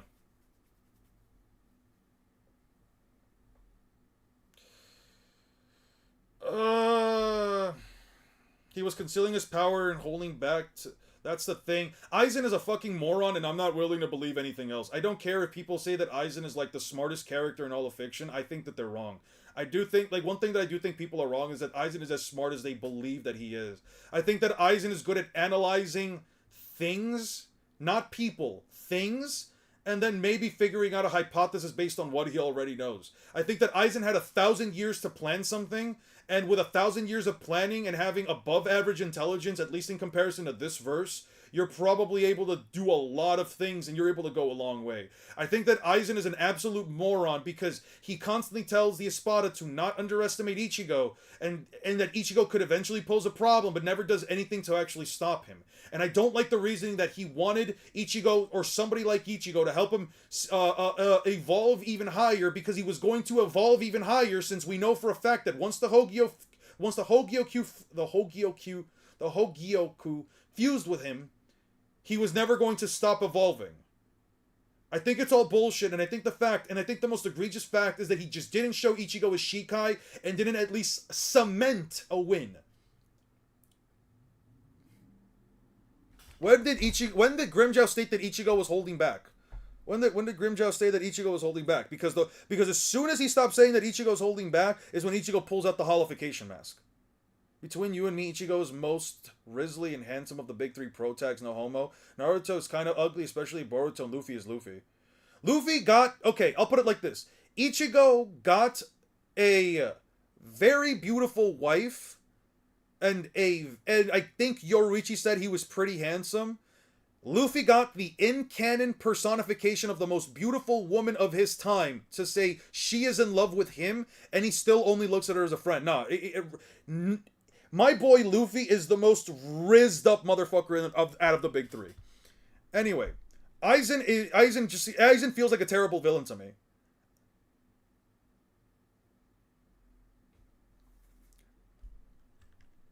Grimmjow himself said he was holding back, that's why he lost. When did he say that? I have the chapters right here. When did he say that? To defeat Grimmjow, Ulquiorra, Aizen, or here to take them all back. I can't lose to you, Grimmjow. When did he lose? When did he say I lost? When did he say that? Am I missing it? I'm not giving up. There's no way I'd ever let you win. Wouldn't it be more satisfying to fight me again over and over again? Just let it go for now. Cut it out, Grimmjow. You lost. Maybe some kind of king eating everybody you hate until you're all alone. Yeah, no. When did he say that? Because I've read these chapters as well, including this boring ass chapter about Toshiro Hitsugaya. When did he go into it? When did Grimmjow say he lost because he was holding back? Can you give me a chapter number, please? Because if you're gonna tell me it's from the 1,000-Year Blood War, go back 2 chapters and you'll see it. So 2 chapters from here.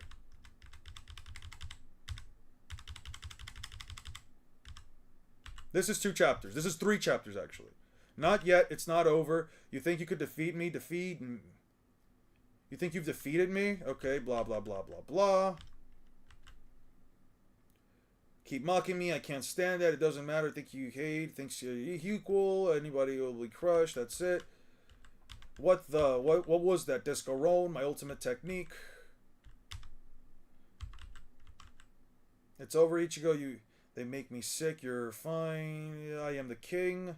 He breaks it. You're not the only one who wants to win. I know how you feel. You were here to fight you, to defeat you. When did he say that? When did he say that? Let's be real. Aizen did. Sorry, 4 chapters. All right.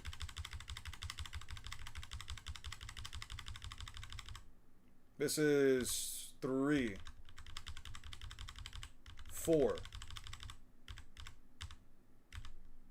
There you are. And this quick. That's what I've been waiting for. I've been waiting for you. Grind, Pantera. Okay.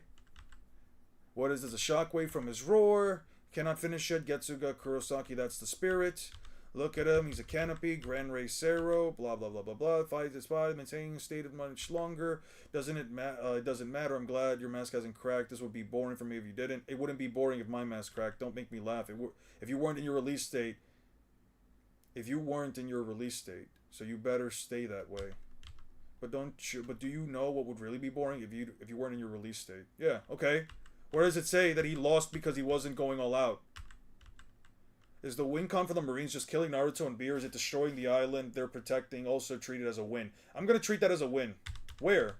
Where is it stated? Where does it say that he's... Where does it say that Grimmjow lost because he's holding back? Is that to be honest, I think Noritora is that much stronger than Grimmjow. The gap between Resurrection is it likely isn't that big. Probably only a few times. That's probably fair.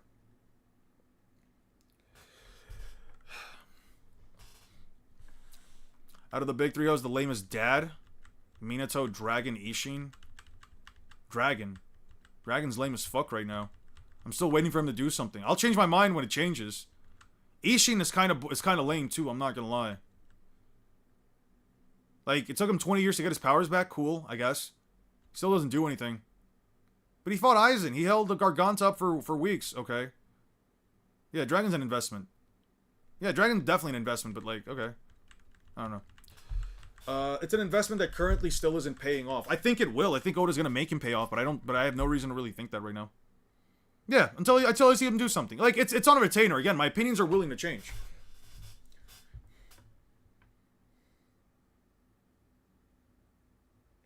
I hope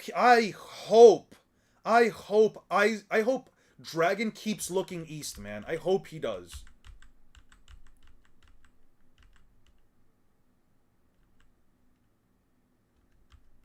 Anyway, yeah, no, Bleach, it's cool. It has cool designs. What am I, like, this is fucking sick. This is actually fucking sick.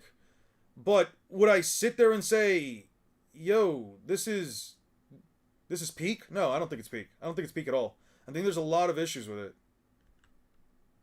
I think there are a lot of issues with it. Oh yeah, I got up to where Nelliel shows up. Man, I don't know. I don't know what. I really don't know where to scale them at. I'm gonna be honest. I really don't know where to scale these guys at. Like, I'm going off of. I'm genuinely. All the Dragon Slander just mean I can buy more stocks, so if they grow, I profit. I hope you profit, man. I really do. I have some. You just get on. What do you mean I just get on? Like, I don't know, man. I have nothing to really go off of. Like, it's just, there was a thing where a guy made an energy blast that was larger, that like, looked bigger than a few city blocks, and I'm sort of just scaling it off of, like, Bankai, and I'm literally just scaling it all off of Bankai and, holification multipliers. I don't know how much stronger the characters get off of their fights. Is Ichigo getting stronger? Certainly, I would assume so. I mean, I hope he's getting a lot stronger. But is it quantifiable? No. I have nothing to go off of. Is he stronger? Yes. The best I could give you is that Ichigo is at the very least twice as strong after every single fight, and I don't even think that's true. The bleach scaling really starts in the Ulquiorra fight from what I know. I don't know. Also, Nelliel, I get why people like her. I mean, bleach female body. It's a bleach female body, so, you know, nice hips, long legs, toned up, big boobs, long hair, pretty face. She's whatever. No, like, she just does. She's whatever to me. As a character, she's whatever to me. I don't really get it for people. I don't really get it. It's like Yoruichi. I don't get it. At some point, like, all bleach females kind of look the same to me. Between the Stern Raider and the Espada, who do you think is more stupid? The Espada. The Espada didn't kill a single person. And this isn't even a case of, like, Sukuna not killing anybody. Because, like, they had a doctor in the background. It's like, the Espada legitimately failed to actually... This is like an entire organization failing to get a single body. Or think about Kenpachi fighting Noritora. It's the same case. It's the same bullshit. It's all the same bullshit. It's always going to be the same bullshit. I'm sorry. Like, I don't want to crash out, but it's like, oh, Kenpachi's having fun with this fight. Oh, I'm about to die. I'm losing a lot of blood. Well, guess I'm just going to hold my sword with 2 hands and finish it. Like, there's no stakes, man. There's no fucking stakes. I'm going to put it like this. One thing that Oda does well in many of his fights, one thing that Oda does great, and I was looking at, like, today I was going through a lot of, like, Water 7 and Enies Lobby. One thing that Oda does fantastic, just absolutely fantastically, is that, and I'm about to glaze my fucking King Oda right here, is that even if, for a moment, we were to say Rob Lucci versus Luffy was one of these low-stake fights where Luffy just got the energy that he needed and one-shot him because he said, no, I can't lose to you. No. Besides the fact that Luffy actually fought for his fucking life and put down Rob Lucci. Let's just take that away and say that, like, no. Luffy pulled a Kenpachi Zaraki. Luffy pulled a fucking, what's his face? Luffy pulled an Ichigo, a Kenpachi. I'm going to win off of a single hit just because I decided my friends are out there calling me, I need to beat you right now. Sure, that's fine. You know why this is... You know what makes the rest of Water 7 great? The fact that they're still in a fucked situation where they're in the middle of a Buster Call and there are still stakes happening. There's still all of this shit happening, and circumstances had to go in such a way, and prep time, especially for Sanji, had to go in such a way where they could maybe get out, and they only got out because they were on a small ship. And they're still fighting for their lives even after the aftermath of all their big battles, right? And that's just one example. I could maybe bring up fucking Wano. Wano is another example of this, where they're all fighting, it's not just about beating the bad guy. There is quite literally a gigantic fire going down after all the major players have been defeated, and they still have to turn off the fire. There's still some level of stakes inside of it, right? In this case, they kind of got rid of the stakes before they beat the final guy. But yeah, no, man. Like, do I think Luffy could have put down Kaido if he just hit him with the Bajirang gun off the start of the fight? I don't think that's the case. I think that Luffy also needed to start slowing Kaido down, even if it was by a tiny bit. I think the fight was extremely close, especially since this wasn't just a case of like, oh, well, Luffy just overpowered Kaido because he could have always just done it. No, Luffy fought for this shit, and man. Yeah, no. There are no serious stakes. There's serious stakes. I think there are definitely serious stakes. I definitely think that if you go to, like, Dressrosa, for example, let me pull up Dressrosa real quick. No. I think if you pull up, like, Dressrosa, they are literally dealing with an entire fucking city above them that this guy could drop at any point. The only reason they escaped is because he allowed them to escape. And it wasn't because he just decided, oh no, he's a pretty good guy, I'm gonna let him escape. No, it's because he saw all of these people, all of the emotions. Calm down, I know what your story is, what you up to. Hey, calm down, I know what your story about pirates. Hey, I'm crashing out about Bleach, and I'm just giving examples as to why there are no stakes in Bleach, but there are stakes in fucking One Piece. As a comparison. Like, Fujitora only changed his mind because he saw all of these people running, essentially saying, get out of here, give her back, give Lady Rebecca. Straw Hat Luffy, honest to a fault, everybody seems determined to save you. What kind of man are you? What color is your hair? What shape of your what shape of your eyes? What features do you wear? I suppose I shouldn't have closed my eyes. Now I want to take a gander at your face. Stuff like that, right? Yeah, I don't know, man. All I'm saying is, like, you might say that there are no stakes in post-time skip. I think there are. I think there were plenty of fucking stakes. Luffy was going to destroy. It wasn't just a case of, like, Luffy overpowering, Horty Jones, as an example. I don't think it was just a case of, like, Luffy overpowering Horty Jones. I think it was a case of, like, Luffy quite literally having to destroy the Noah because he saw no other option other than I've got to take this thing down or an entire island's worth of people are going to die. Don't forget the whole thing with sugar turning people into toys. Yeah, no, there are stakes. There are 100% stakes, man.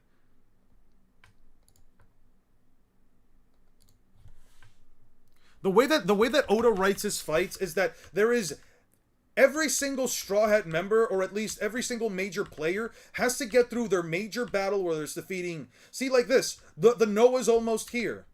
Luffy's not done yet. He's still just trying to destroy the Noah, so he has even a remote slip of a chance of trying to save the people from the island. Mind you, this thing right here was about to wipe out a massive island with its own atmosphere, like fucking Fishman Island, and this ship is about the same size, and Luffy was going to destroy the ship, or at least it was his goal to destroy the ship. Yeah, no, people telling me that like Luffy at this point in the story isn't at least like country level to fucking beyond island level. I don't know what to tell you, man. The only arc Kubo Dos stakes in, well, is the 1,000-year Blood War arc. And the only reason that the stakes are... And here's the thing about the 1,000-year Blood War arc. The only reason why the stakes are so high is because the stakes are entirely tied to the main villain. It's not something else that's happening. It's that Yhwach gets the powers of the Soul King. The world's going to be destroyed. Everything is fixed once Yhwach loses. Is Noah considering Big Island or even Continental? I don't fucking know, man, but I don't know. Whatever people think that it scales to. I don't even have to say that. I don't even have to say that like it's because of multipliers. He is quite literally destroying a giant ship the size of an island that can probably house the entirety of the fucking One Piece's planet's main population. At least that's the purpose of it. Like, Luffy is out here destroying this boat.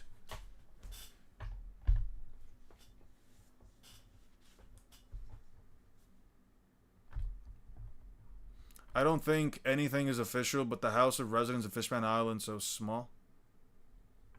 Well, I mean, it's not just all the residents of Fishman Island. It literally has its own atmosphere.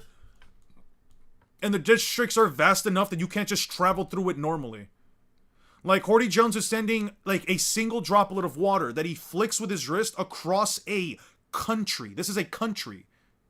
Fishman Islands is a country. Pain and War Arcs, but also do... War Arcs both also do the stakes things pretty well. The Pain arc already had the stakes go through, though. It's a little bit different with the Pain arc, because with Pain, the stakes kind of happened already, right?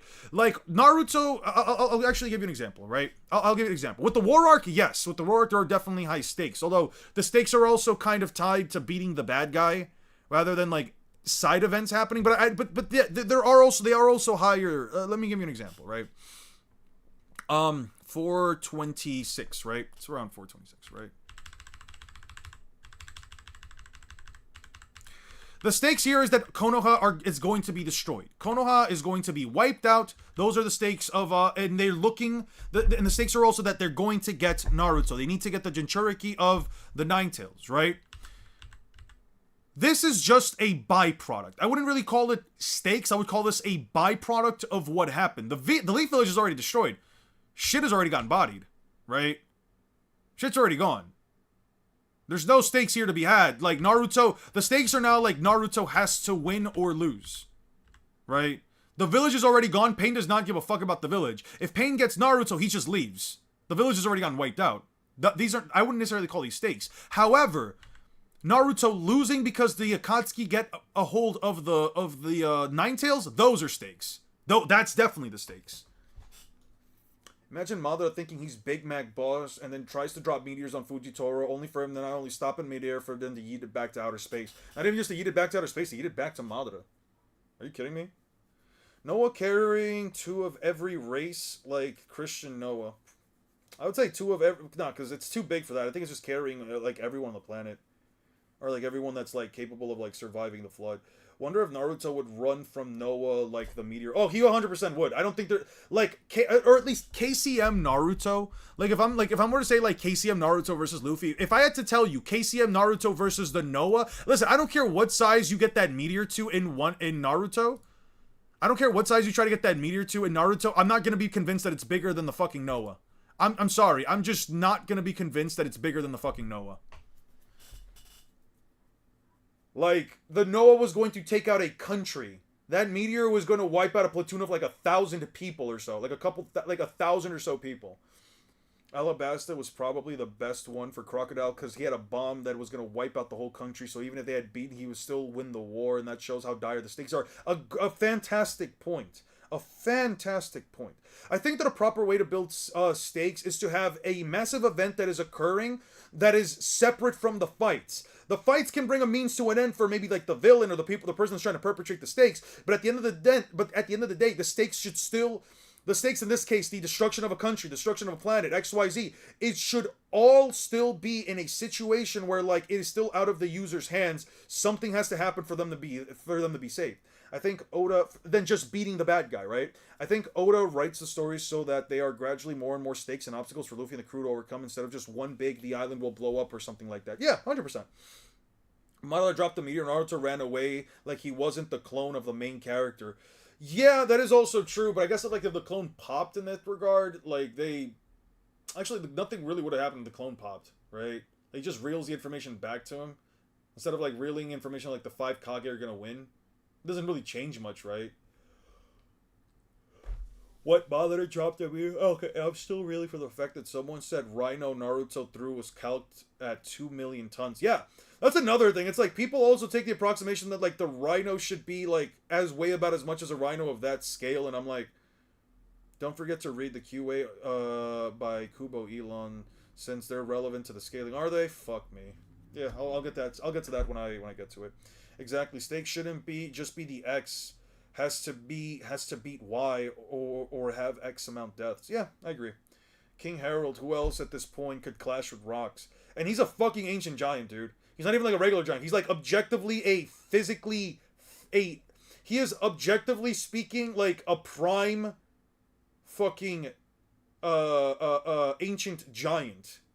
Like they are like giants are constructed alternatively from humans, and humans can do some crazy shit, and this is a constructed alternatively version of a constructed alternatively human. A built different version of a built different human, man. I don't know. Wano had that as well. Onigashima was in danger of falling because Kaido was losing stamina to keep the flame clouds. Holding up Onigashima, Momonosuke had to lock in to prevent it. Yeah, no, like Luffy's entire goal was just to put down Kaido. If Momonosuke or somebody else didn't save Wano, they were fucked. Aizen was going to kill the Soul King if Ichigo didn't seal him away with Urahara, and the Soul King controls everything. Okay, that has nothing to do with the stakes of the fights I'm looking at now. And also, the whole universe would have just been gone. So cool. It's still the same case of beat Y saves... beating X saves Y. Those are just basic stakes at that point. You should probably watch the anime clips and beach scans on the disc. I'm just gonna read through the manga first, and I'll probably get the context for the anime scaling afterwards. I haven't even gotten fucking past a page of the goddamn... Bro, I haven't even gotten past a page of this. I'll probably have it so that, like, Killer B beats... Killer B immediately goes into a host transformation, and Naruto and shoots one of these ships down, and Naruto shoots a Rasen Shuriken that disables one of the ships from, like, the front, maybe, like, to stop some of the cannon fire. Bro's using Comic Sans. Somebody paid me, like, $1 to use Comic Sans, alright? Leave me alone. Yeah, for one example was about Quincy arrows, and they confirmed that they don't erase anything but hollow souls. Fantastic! Or crossverse shit. Ah, man. I'm gonna have to cook now. What day's today? Is it Wednesday? No, it's Tuesday. It's only fucking Tuesday, dude. Aizen would have gotten slapped the hell by the Royal Guard. I don't know about that. I saw that Clive video where he was like... no, Aizen would have curb stomped the Royal Guard at the power level that he was at that point in the story. I'm like, sure, I guess. I don't know Bleach scaling, so I'll believe that. Aizen would have gone schlepped to hell and back. The stakes in Ichigo was that Aizen was going to kill Ichigo's town to turn it into a key to enter the Soul King's palace, just to then fight fucking... I don't know, man. I don't know. I'm like at this really weird spot where I'm like...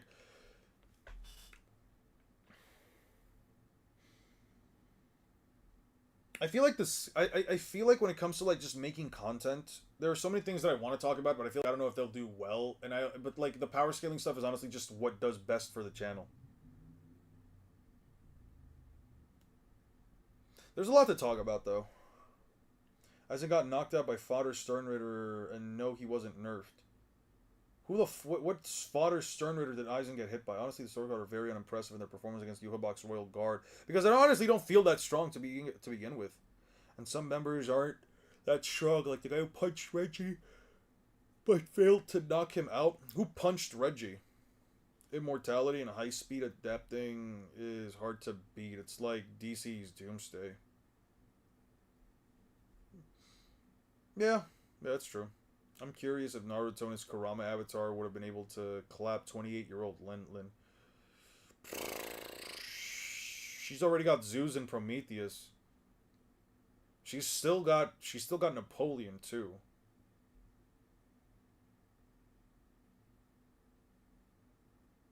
She's probably weaker than she is in her prime, at least as an adult, at least like as like a grown-old lady. She's probably weaker. What would be a good with the recent announcements of anime return? Black Clover, dude, I'm really excited for like Black Clover, especially when it gets all like the new stuff for like the manga. I read the recent chapters and I was just so excited because like Tabata really made a better fucking version of like all my enemies showing up to help me. It made a really good version of that, man. I'm not gonna lie. I found more hyped up for that than like seeing the Shinobi Alliance show up to help out Naruto. I don't know.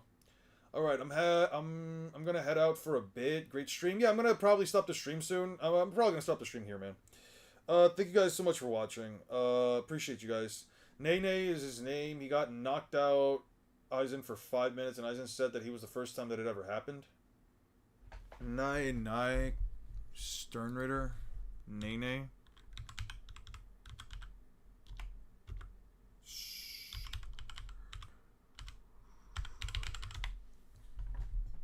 This guy, Quincy, you, the underbelly. What does this do? See you guys. Let's see what this guy does, and then I'll head out. Manipulation, Shrift. Oh. Shrift can analyze the ratio of the opponent of a target over a certain period of time, allowing him to determine the opponent's spiritual power distribution. After doing so, he imprints his epithet letter onto his target and uses it to form a grid pattern that allows the morphine. The grid allows him to pinpoint the holes of Ryatsu and attack them, increasing their size until the Ryatsu depletes and constantly rendering them unconscious, which proves effective on even a single target as powerful as Sosuke Aizen, while the latter was restrained in a chair that significantly condenses Ryatsu. Yeah. Aizen wasn't like at his best either, though, to be fair. Like, as much as I hate Bleach, like, I'm willing to, like, not just, you know, ragdoll on everything that it says. I'm probably just gonna leave this like this. Yeah, I'm probably just gonna leave it like this. I'm probably just gonna leave it like this and just work on it tomorrow after I'm done getting through a bunch of shit. Keep up the good work, Eon. Anyway, back to Power Wash Sim type shit. Have a good day, guys. Hope you guys have a wonderful rest of your day. Let me know. Let me know what you guys think about the streams. Let me know if you guys think I should stream more of my like video thought process ideas as I work through them. Was Cave Exploring 28-year-old back in the day? At least you don't gotta pay child support. He's not my fucking son, bro. God damn, he's not my son. Wait, if Peros Pero is my kid, if Peros Pero is my kid, then that means Katakuri is also my son, right? No. Or was Peros Pero part of like the twins, the triplets? Isn't he like triplets with Katakuri and somebody else or some shit? I'm not dodging child support. That's crazy. Alright, guys. I'll see if I do more of these streams. It'll probably help me figure out how to... Bye-bye, guys. Some of the Squad Zero don't strike me as really that powerful, especially since they lose their royal garments. They didn't even beat a single member. Yeah. Brule, I think. No, that's his younger sister. He's like... it's fine. See you guys.